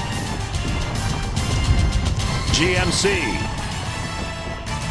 and by Wheels Up. That was the elite United States Special Operations Command Para Commandos. They jump-started more than 2 miles above Tiger Stadium. You talk about wheels up. Right. And they got up to like 120 miles an hour on the way down. And after the timeout, LSU thought better of going on 4th and 2. Well, and some people might say, why burn a timeout if you're going to punt? But they had to do it because Burrow was going to go for it. I thought so, yeah. The only way to turn him off was to turn the clock off. Josh Grodin now to punt this time. He's there inside the 20 specialist, if you will. End over end kick. And it drops at the 5, and it's down at the 4. Can't do it any better than that. So Georgia's got the ball back. That's the good news for them. The bad news is they've got it at the 4-yard line, and they need some magic out of number 11. They're down 13.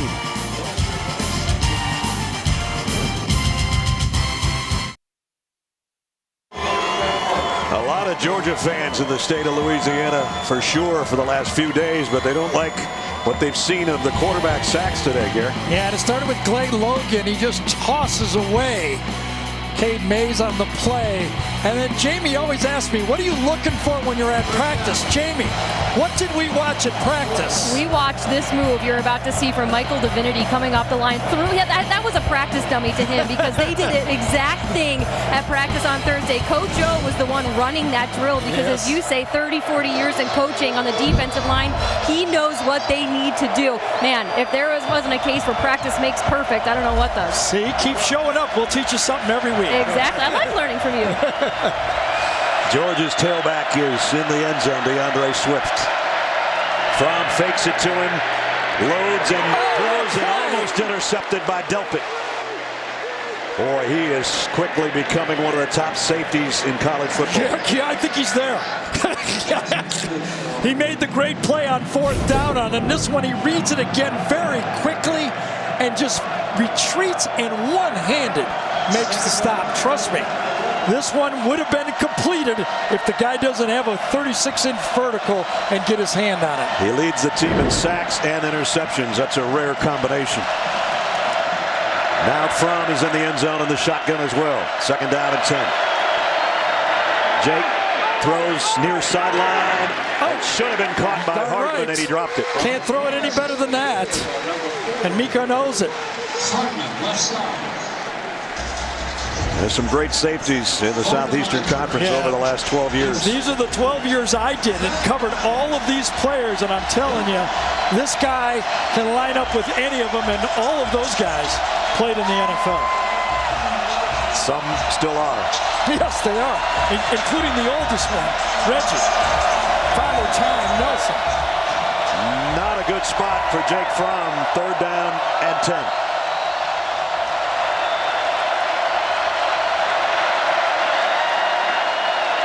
Four-man rush. Throws. Is it intercepted? Very close to it. Christian Fulton got up with the ball, but I think it's incomplete. And now Devin White pushes Terry Godwin. Right. It may be he just took it right off his hip.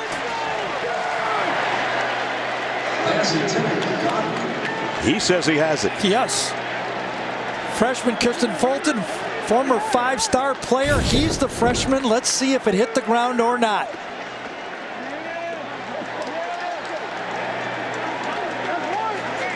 Wow. Boy, I don't know. I don't either. I didn't see it bounce there at all. The ruling on the field is an interception. Well, if they ruled it an interception, it's not going to change, I don't think. Not yet. I got to see one more time with the ball. Does the ball hit the ground right? Ooh. I don't see it hitting the ground, do you? The ruling on the field is an interception. The previous play is under review. Does the nose of the ball hit the ground and force it back into the stomach? I think it might have hopped right there. If it did, that's where it happened. Boy, these are too close. I'm usually like 100% sure on these. and often 100% wrong. I was going to say, you're 100% one way or the other. I don't know if there's another look, but those 2 looks, I could not change it. If I was the replay, I'd go back to my theory down there in the goal line. got to go back just a little farther on the play. It's Right. before that. As if the point hit right. No, Man, I don't think know it if did. It's like 2 inches from the ground. I tell you, Right it did there. not hit there. I don't think so. No. I don't know if there's anything from a front angle. Did it hit before now?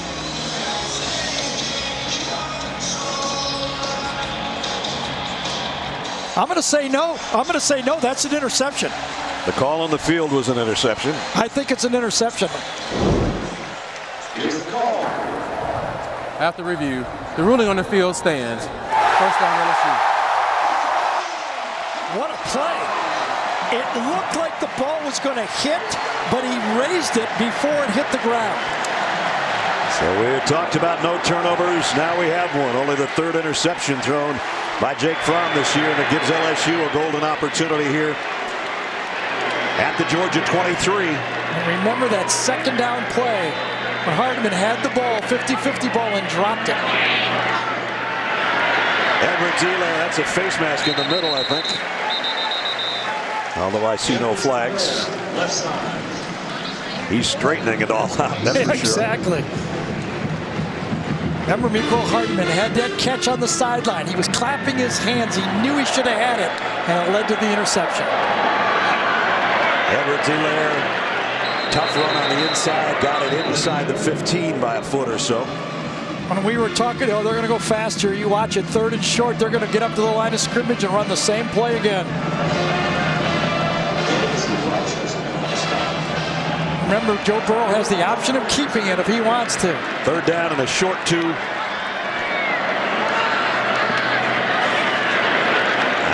They stopped don't think he got it. No, I don't either. Right side. Jordan Davis, one of the first guys there from the defensive line. Yeah, one of those true freshmen that was down on the scout team early in the year and has now come out big tonnage in the middle. I don't think it matters if it's 4th down or not. Burrow's up to the line going, I got this.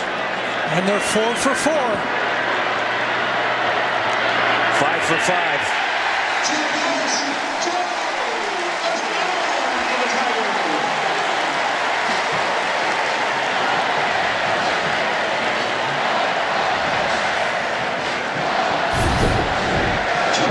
So 5 for 5. Remember, one of them we're counting as the fake field goal, and then 4 of them on offense. Burrow to the corner of the end zone. Jump ball incomplete, intended for Stephon Sullivan. DeAndre Baker was covering. Yeah, and I like a good no call this time too. These two guys are fighting for the ball. 2 big, tall, tough guys, and let them fight. You mentioned earlier Sullivan's listed at 6'7", and Baker had to go up as high as he could to stay with him. 2nd and 10. Edwards Elair pounds it down to the 6. Well, you know, we've talked about the Georgia offensive line being able to get their hat on Devin White. But now the LSU offensive line, they gave up a couple sacks. You're going to have that on 3rd down. But they've been doing well. Look at the yardage in this game that LSU has rushed for. They're going close to, what, 150 yards and running the ball already. Can the Georgia defense get a stop? 3rd down and 4. Number 4, Nick Brossette with Burrow in the backfield. Burrow looked over to him, throws it that way. He's lucky, and he threw it. He's fortunate because he threw it like with his 3rd choice. He had no conviction in that throw at all, and he's lucky he got away with it. J.R. Reed got a hand on it at the end. Right there. Yeah, like 6 more inches the other direction, and that would have been a disastrous interception. You have to be conviction when you throw the ball in the end zone. That was like 2nd, 3rd thought. Cole Tracy will try a 24-yard field goal. He's perfect, 3 for 3 today. And he's still perfect. Tack on 3 more for LSU. 3 minutes remaining in the 3rd quarter. Time is of the essence if you're a Georgia fan. 19-3.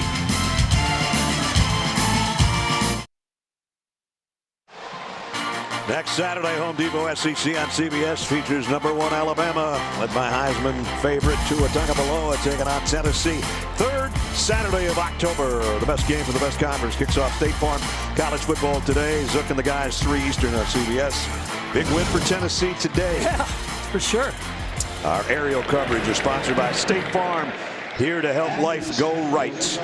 There isn't anybody that would have picked that game for Tennessee, right? Well, I got a question. Which quarterback do you pick now if you're Kirby Smart? Do you go to Justin Fields or do you stay with Jake Fromm, who struggled today? I would mix it up. I think I'd want to give this LSU defense a different look. Trouble is, if it works, you really got a problem. You got an issue, don't you? You got an issue. Let's see who comes out to the 25 with the rest of the group. I think it's going to be Justin Fields. Just got a gut feeling it's going to be. It does look like it, yes. You're right. Just for a spark, just to give this LSU defense a different look.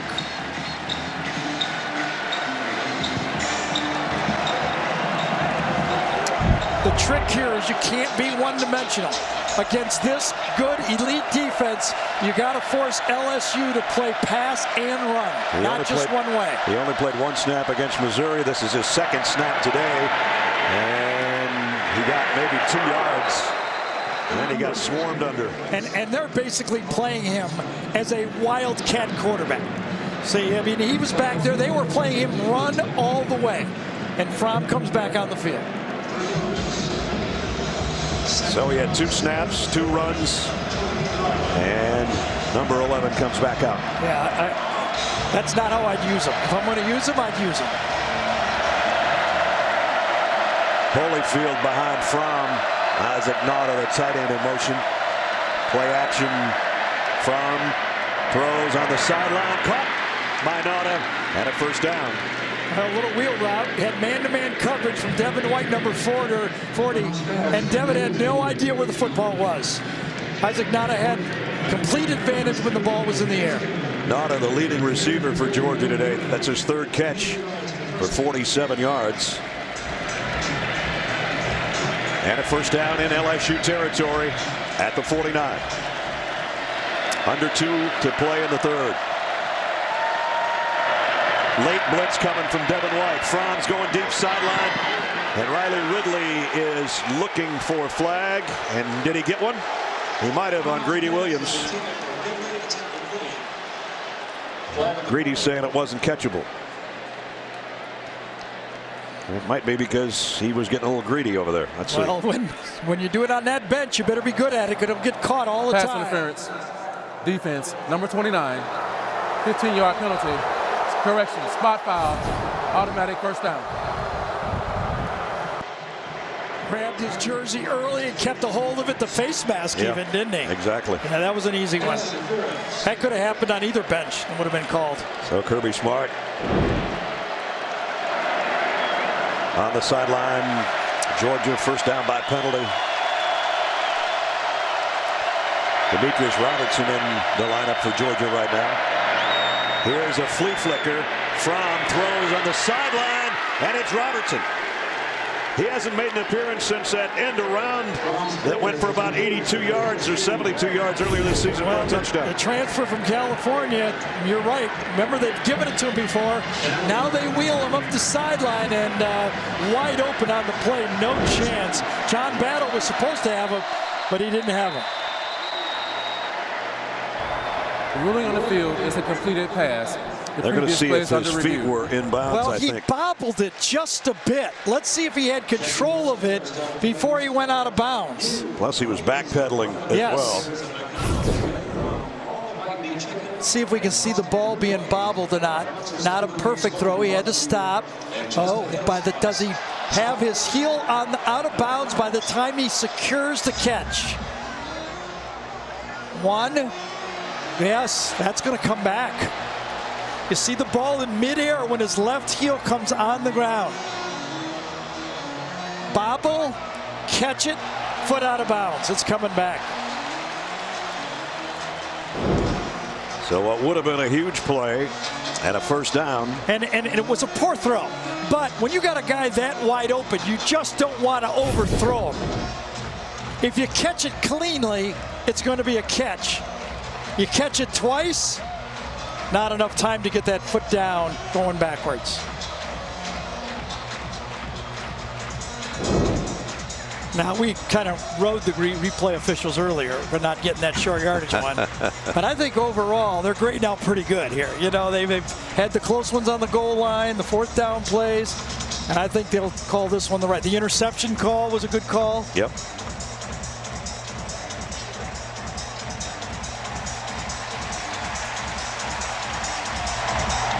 Georgia's backing up. There's 100,000 here. There's roughly 15 to 20,000 Georgia fans, so that means 80 to 85,000 people thinks it's no catch. Officially 102,321 here with us today, which is another sellout, and always is. Well, that's one. If you're Jim Chaney, the offensive coordinator, you're hitting yourself in the head. You bring them in, you scheme it perfect, you get the matchup, you get a touchdown play. After review, nothing. The receiver bobbled the ball prior to possessing it inbound. Therefore, it'll be second down. The ball will be spotted on hash 5. Game clock operator, please reset the game clock to 1:43. 1:43 on the game clock. So the ball comes back to the 35, or it's second down and 10.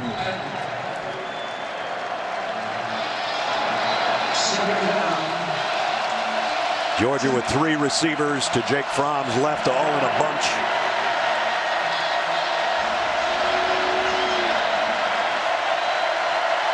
With Hardman, Ridley, and Holloman all there.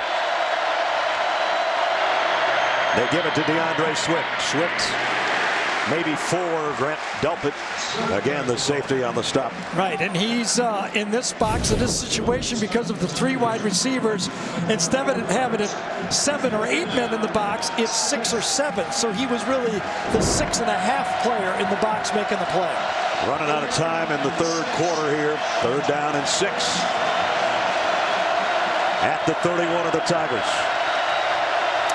Georgia in desperate need of a third down conversion. Zone again. Fromm looks back to his left, throws short across the middle to Swift. Swift, first down.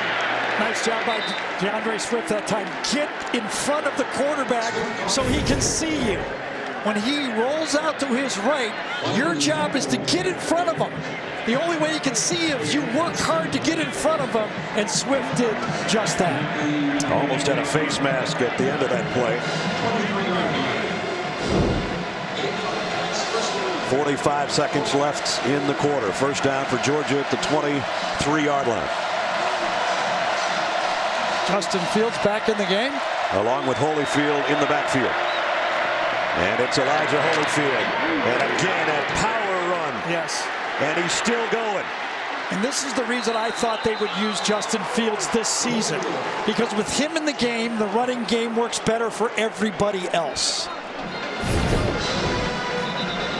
You got to protect the Wildcat quarterback running the ball. So what happens when you give it? You have one less man to stop the run. Got an LSU player down under that pile. And you can see the offensive line fired up. There's actually 2 players down right now. Ed Alexander and John Battle. Both were battling to get Elijah Holyfield on the turf, where it's first and goal when we come back.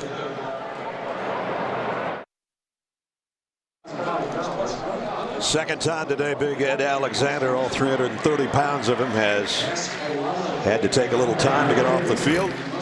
Meanwhile, that run by Elijah Holyfield, number 13, was good for 13. And the ball is right at the 10-yard line, so it's first and goal. Now you wonder if you stick with Fields, because is he more dangerous inside the 10-yard line with the running quarterback in the game? He stays in. And he stays in with Elijah Holyfield. Same set. Now remember, LSU's playing him as a tailback.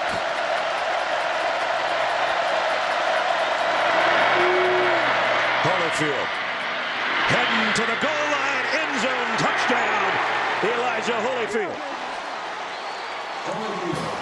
And I think they got to go for 2 here to make it an 8-point game.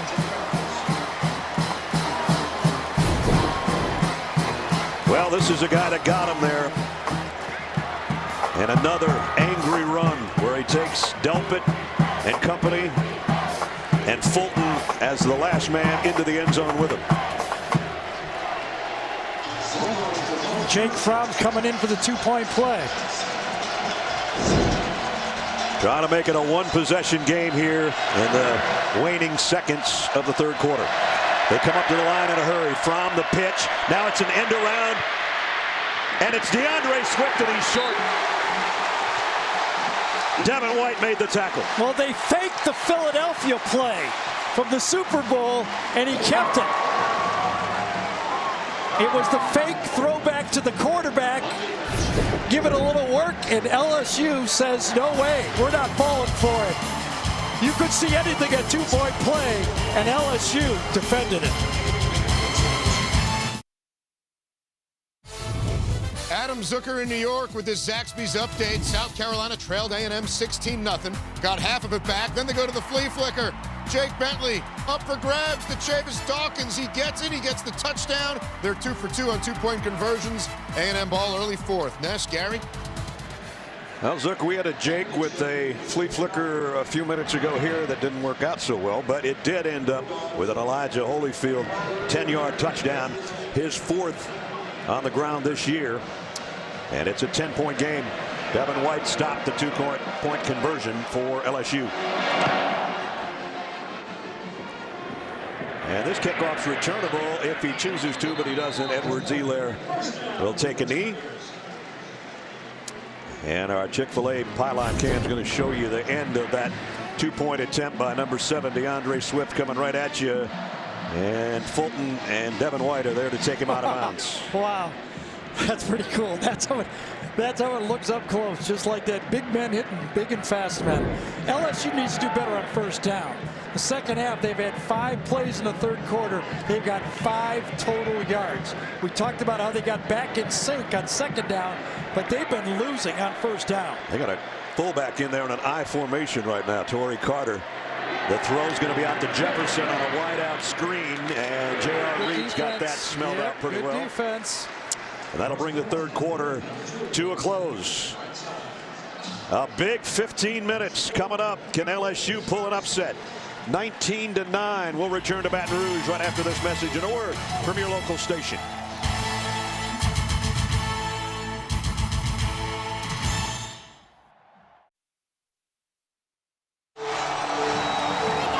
Uga on the road. His team is down 10 as we start the fourth quarter.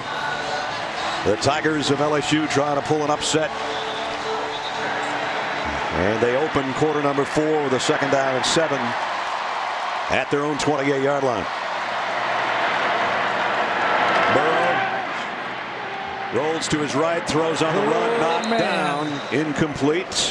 So it's going to bring up a 3rd and 7 as we welcome you back. A lot of football left, 10-point ball game, and Georgia at least hasn't even played in the fourth quarter. Hadn't had to play anybody in the fourth quarter this year. They got to play some people now. But they were champions, and they know on the road it's going to be tough. They played in big football games.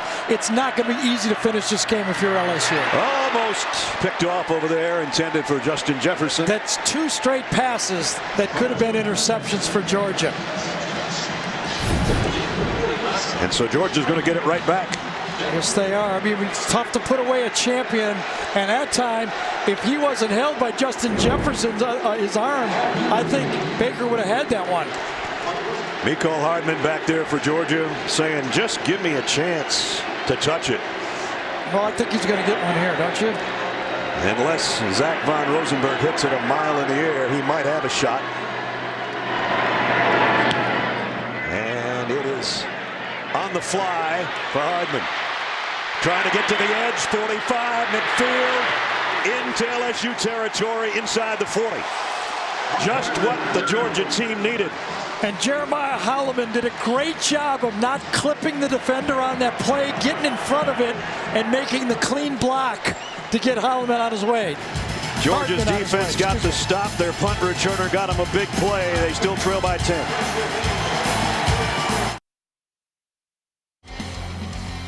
Now it's time for our ExxonMobil game recap. Matchup of number 2 and number 13 in the country here in Baton Rouge.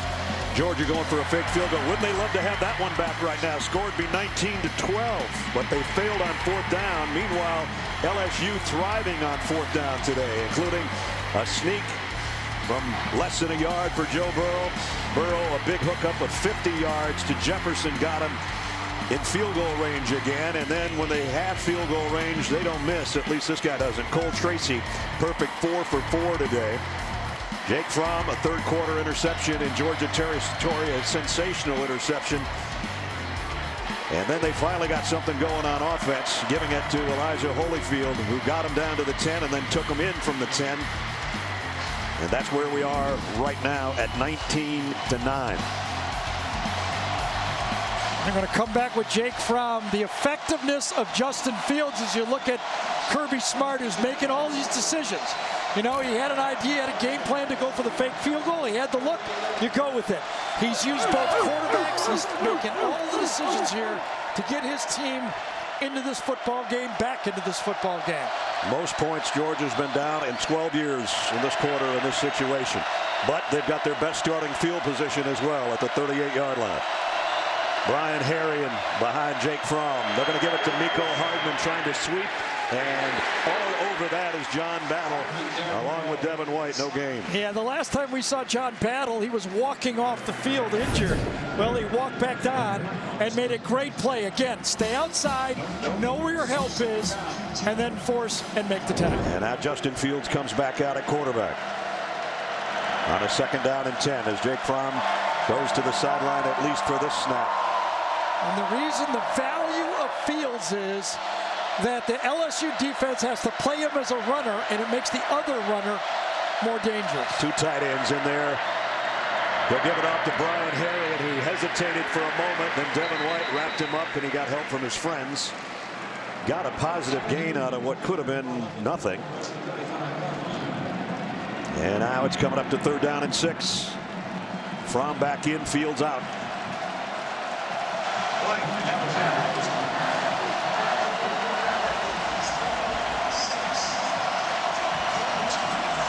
At the 34-yard line. Hardman in a slot to the right side. That's where Riley Ridley is as well. Corner blitz may be coming. It is. Holyfield picks it up from looking and waiting too long. Gotta throw it. Now you're out of field goal range.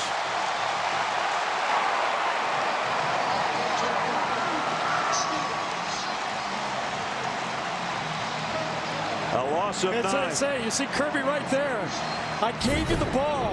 We were in field goal range. I can't have you take me out of field goal range. This should have gone from a 10-point game to at least an attempt to make it a 7-point game. Instead, it's Camarda to punt. He's had trouble keeping it in the field of play at times this year, trying to punt it down inside the 10. We'll see how he does with this one on 4th and 15.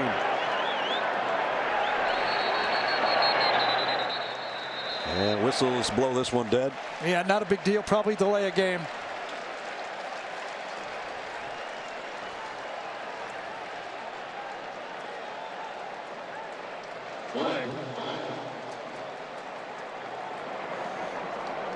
You know, you put Jake Fromm in, plenty of experience. Kicking team, 5-yard penalty. Remains 4th down. The only thing I could think about is it going through your head. Since you're switching quarterbacks and now it's your opportunity to make a play, you want to make a play. Yeah. And just try a little too hard. Camarda's end-over-end punt taken around the 13-yard line by Giles. LSU, they've made life rough for Jake Fromm today. Another sack that took him out of field goal range.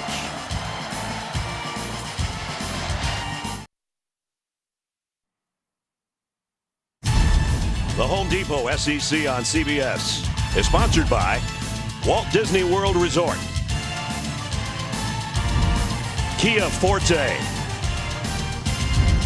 Verizon, and by Chick-fil-A. Some aerial shots of Baton Rouge and Tiger Stadium. Don't forget, later in the game, play of the game presented by Napa Auto Parts. Well, if I'm LSU, I'm challenging my offense. Can you run the ball? He ran for 110 in the first half, only 33 yards in the second half. And remember, the last 2 passes Joe Burrow threw were nearly intercepted. Georgia has shut down LSU's running attack in the second half. Edwards-Helaire is the guy in the backfield right now from the 14. As Burrow will give it off to him, and this is a good run, and Edwards-Helaire into the secondary. LeCount's got to bring him down, but it's a big gainer. You can almost feel it. They know if you're LSU, I'm in that huddle if I'm Joe Burrow, and I'm saying if we put a touchdown on the board, this is our game. It makes it a 17-point game. 1 drive, and we're going to win this baby. Now, it doesn't mean Georgia's going to think that way, but if I'm that's what I'm selling if I'm Joe Burrow. Edwards-Helaire, who's always kind of been in the shadow of Darius Geis since middle school because they went to the same middle school and Catholic High here in Baton Rouge. Today he's coming out of that shadow. Here's a throw out to the fullback Carter. Doing a little bit of everything right now. We used to call this play 626 fullback flat. We had it in my first year of NFL football, and everybody's got it. You fake to the tailback, and you slip the fullback out into the flat, and Kevin Mack catches the ball and goes for 10 yards. I mean, Tony Carter, I'm sorry. Tony Carter in that case. I was thinking Cleveland Browns. You're having a flashback. So now they can utilize some clock by huddling a little bit here with 11:20 to go. And another first down for the Tigers at their own 43. Edwards-Helaire again covering that ball up with both hands. Georgia tracks him down from behind, but he got about 3. So they go back to the ground game like Gary said they would or should, or to see if they could. And right now they are. Anytime you get a would, should, could on one play, you know you got the right direction going there. 164 on the ground, and Georgia came in 3rd in the SEC, getting up only 113. Now you also think clock. You're in no hurry here if you're LSU. Jefferson in motion. Play fake. Burrow loads it. Going deep middle. Got a man. Jefferson on the catch. In between 2 defenders. Well, I think Richard LeCount, number 2, the safety, thought he had it. I thought he thought that he had an interception on the play. Tyson Campbell was beat, but the free safety was standing right there. I thought when Joe Burrow threw it, he was crazy, but he got away with it. Got it to the 18-yard line. Now the toss sweep. Edwards-Helaire heading toward the goal line. Did he get in? Not quite, but he's close. And you know, Tony Carter caught a pass play, and this time he leads the toss sweep, and the hurry up has given Georgia problems. Does he get in? Pylon cam as he does the splits. Yeah, his right knee was down. I think it's short. Right knee down right there, ball short of the line, and then he spins in.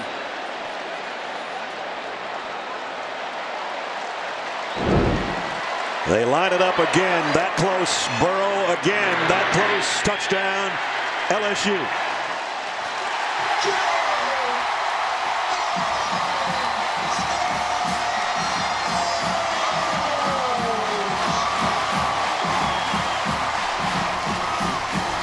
And Georgia's dream of staying unbeaten and number 2 in the country is fading quickly in Baton Rouge.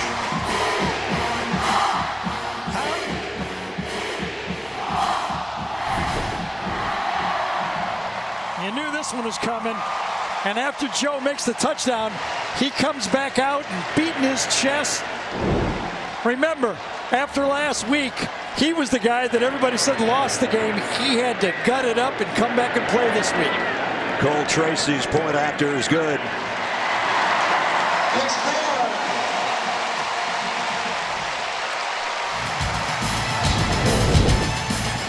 When you're leader of the team, you show him you lead the team, and he did it.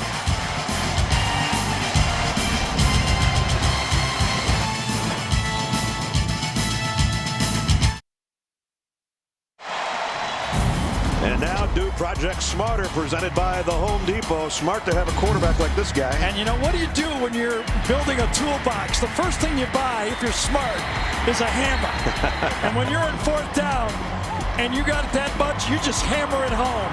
And 3 times in this game, LSU has used a hammer, the first tool you buy in the toolbox, to make 4th down and make touchdowns. And Joe Burrow, 3 rushing touchdowns today. And the sideline going wild with LSU with 9.5 minutes to go and a big lead. Coming out. Nico Hardman trying to make something happen. He ran right through Big that collision. tackle. And now he lost the ball.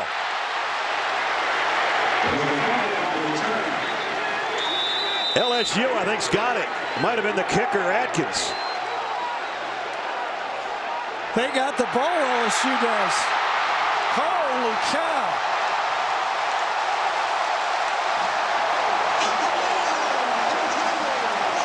It was Patrick Queen, number 8, that had the hit on Hardman.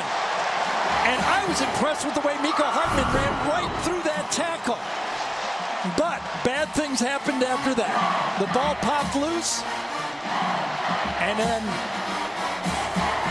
the guy that ends up with it, did anybody touch the ball when any part of their body was out of bounds? Atkins is out of bounds. Does he come back in and establish himself? Yep. Looks like LSU's going to snap it before anything can happen. Wow. At the 14 on a turnover, Nick Brossette. Short gain. So you stand around all game waiting for a kickoff return, and you finally get one. It's the wrong way for Georgia. And then your kicker recovers it. Yes. A stunned Georgia sideline right now with 9 minutes to go. This will shake up the SEC in a big way. I still think both teams will control their own destiny the rest of the way.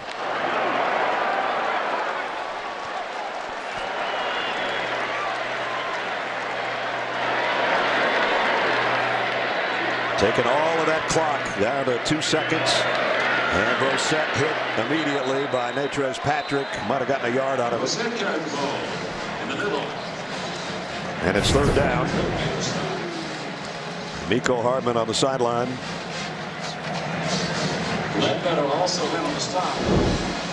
Just tried to make something happen. 3rd down.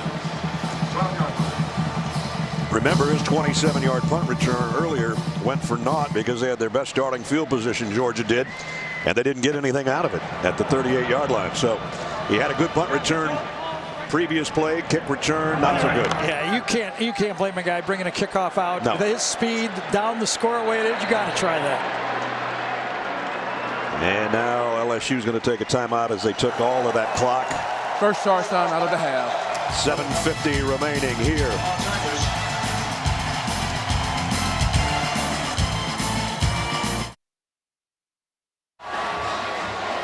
Quarterback Joe Burrow leading the charge for LSU today from the state of Ohio. Big Cleveland Browns fan. He kind of likes the way the guy for the Browns plays. Yeah, I asked him, you kind of got that personality like Baker Mayfield, and the Georgia fans know what trouble he gave them in that game in the semifinal and his antics and his leadership. But Joe was also a team on the Ohio State team when Baker planted that flag at Columbus, and he said, I hated him then. But now that he's with the Browns, I kind of love the guy.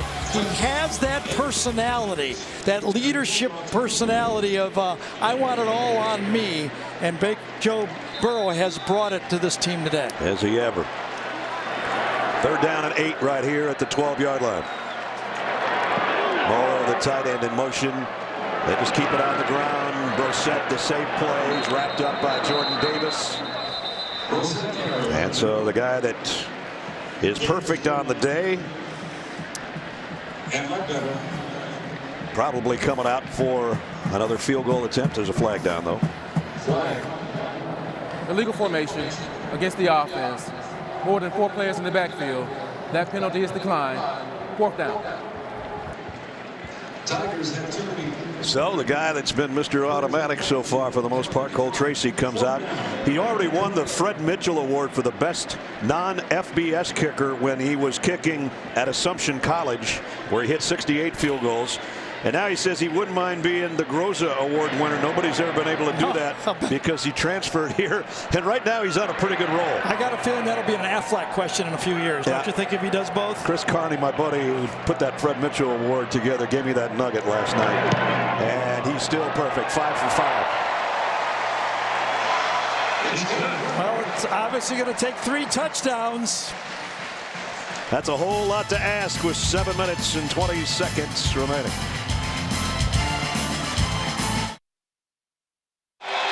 After that Mecole Hardman fumble on a kickoff return for Georgia, LSU didn't have to go very far. 4 plays, 2 yards, used 2 minutes though, and they got another field goal to tack 3 more on.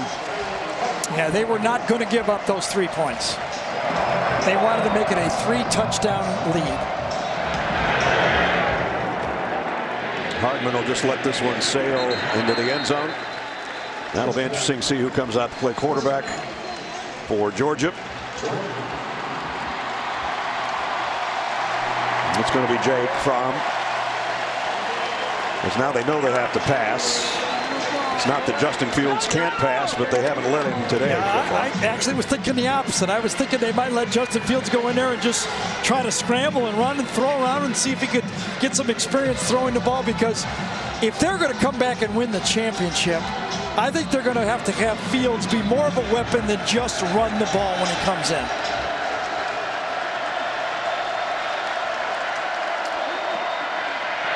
From back to Godwin. Terry Godwin, who's been injured a little bit early part of the season. Let's get an update on New York. Here's Zook. All right, Ness, you know, A&M looking to be a factor in that SEC West race. They're now up 10 at South Carolina. Travion Williams capping an 11-play, 78-yard drive, 26-16 Aggies on the road, under 2 minutes to go. There's a change in attitude in that program too, huh? Yes, there is. Over the middle, almost hit the umpire with that one. Riley Ridley says, well, the guy was in my way. Incomplete. Well, the umpire does exactly what he's supposed to do. Once the ball snaps, he moves towards the line of scrimmage. Third down. Short cover. And right in the way of the throw. That's what I was getting at. Yep. DeAndre Swift gets the first down. As we're under 7 minutes. And as you mentioned, Brad, it's got to be all hurry up. And Jake's got more experience than Justin Fields. And the rest of this game, it'll be hurry up and onside kicks. Thomas and Divinity in the stop. First down,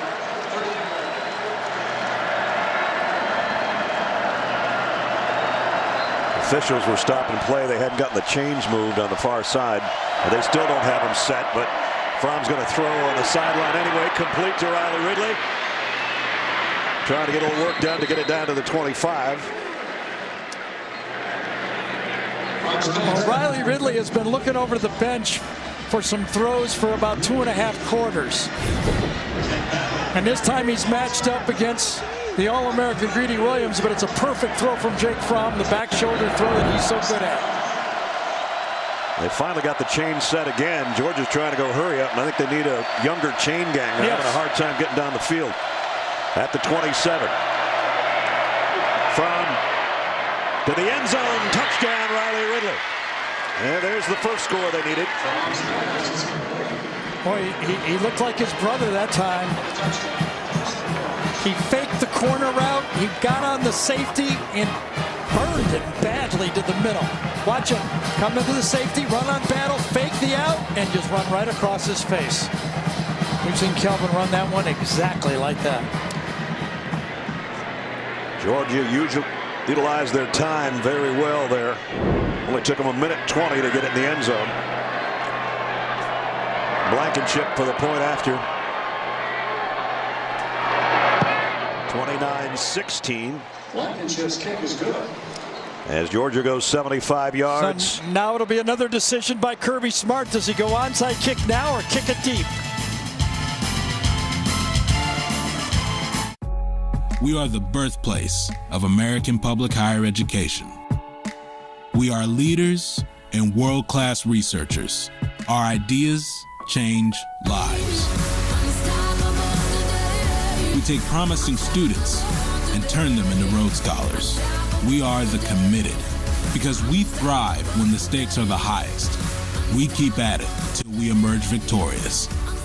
We are the University of Georgia. Coming up after our game, stay tuned for the CBS Sports College Football Postgame Show presented by Capital One. Adam, Rick, and BJ will have all the highlight scores for you. A look back at this one that is not over yet, but has only 6 minutes remaining. Yeah, I think they're going to kick it deep. There's still 6 minutes to go. Might put the pressure right on this LSU offense to see if my defense can get a stop. As fast as they scored there, I'm thinking that LSU has to be gripping here.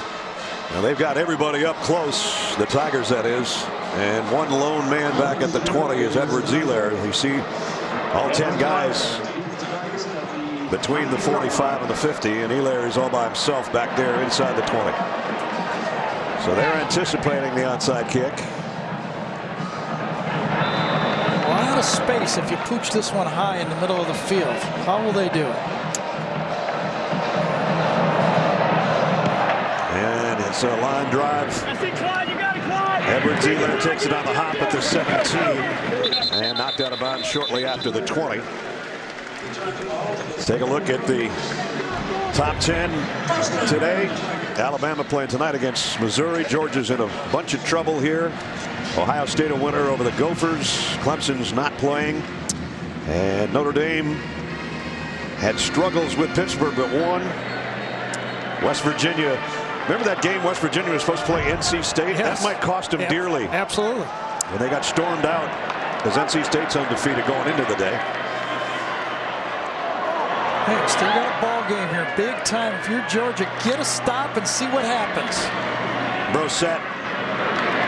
They track him down, but not after he gets a pretty good gain on the play out to the 26. Kirby is going to start using his timeouts, and I think rightly so. And he used one right there. Stops things with 5:49. And we got a Georgia player down as well. I think it's DeAndre Walker. He was cramped up. Jamie told us a little bit earlier, and they weren't sure whether he was going to be able to return. He did, and now he's down again.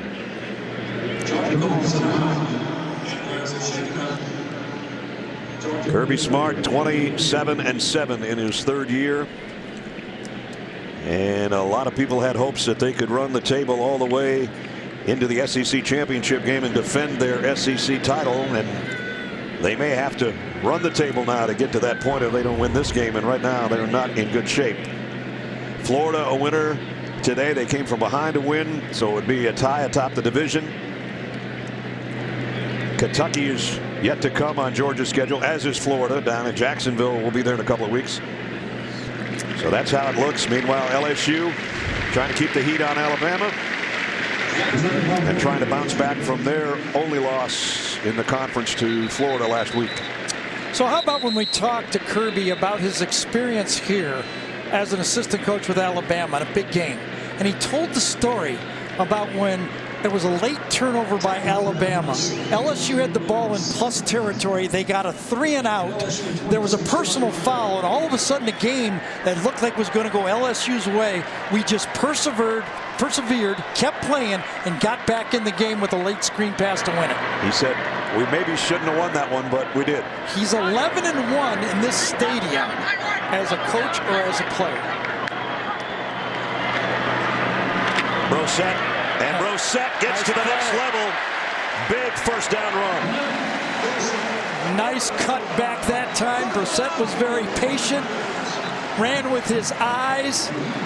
Caught all of the flow of the Georgia defense overrunning the play. And a good cutback. Good block that time on the left side of the play by Lloyd Cushenberry, number 79, the center. It's almost a face mask on J.R. Reed, too. And he had his thumb stuck in there, but no one really saw it. But it's going to buy time, and it burned one of Kirby's timeouts as well. They can get it down almost to the 5-minute mark if Burrow uses all of this play clock. He does a pretty good job of it. And now he's going to keep it himself. Joe Burrow on the run. A stiff arm. And Burrow trying to ice it himself.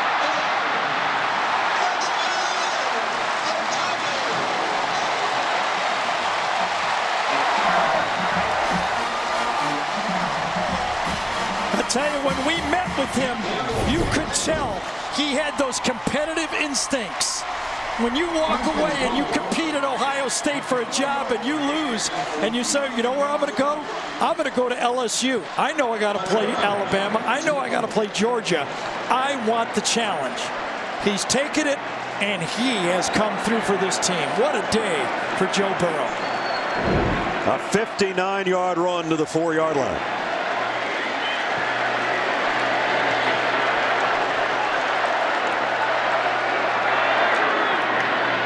And it's Brissett. He's going to walk in the corner. Touchdown LSU.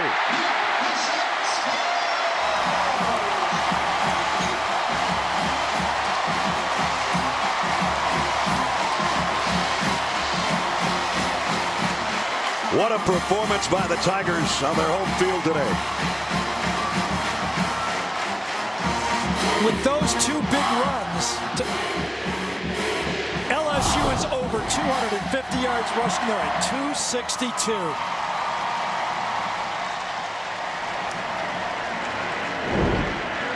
Extra point, up and good. And the Tigers of LSU taking command of this game. And Joe Burrow, their leader, did a lot of it. 59 yards to the 4, and number 4 took it in for the touchdown.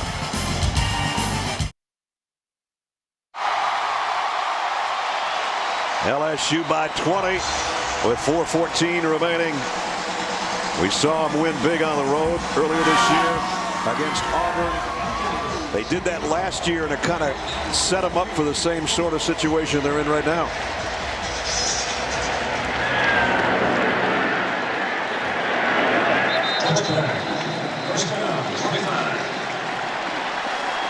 You know, I was thinking of the Auburn team of last season.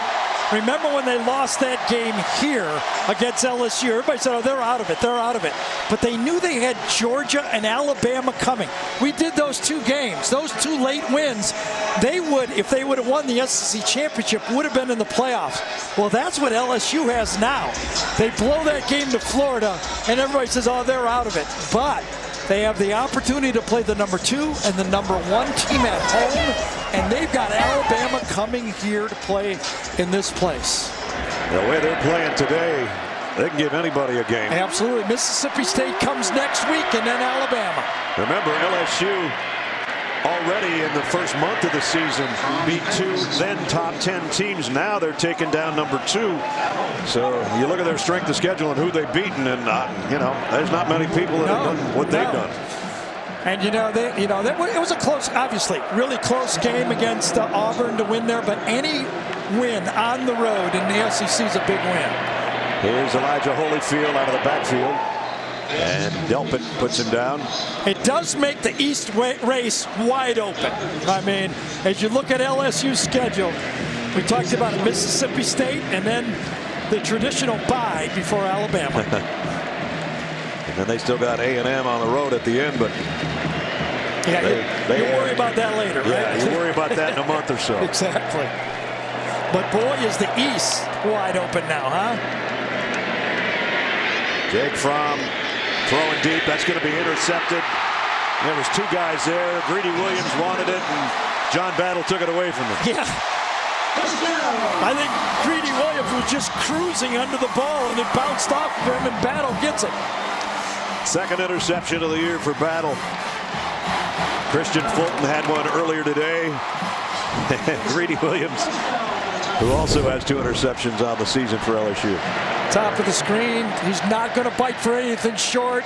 He shows bump and run, but he's retreating all the way, playing the deep ball, and Battle took it right away from him. So speaking of the East with Georgia, I mean, that's the story here too. Remember, this is a team number 2 in the country. They don't come home again to play in Athens till November 10th against Auburn. So they're going to have an off week, and then they get Florida in Jacksonville, and then at Kentucky, both Florida and Kentucky with 1 loss. Andrew Gillard roughed out of bounds at around the 16-yard line. Ed Orgeron has never lost back-to-back games after losing a game. He's come back and been perfect, and this is going to be the 21st straight October win for LSU here at Tiger Stadium. And I most admire about what Ed has done here at this program at LSU is he's really got this team playing for the name in front of the jersey. I mean, you see it in his interviews. He always go Tigers at the end of it. He says it better than I do, but he go Tigers at the end of it. And he has really sold these guys on how important it is to play for your teammates, the school, and this state.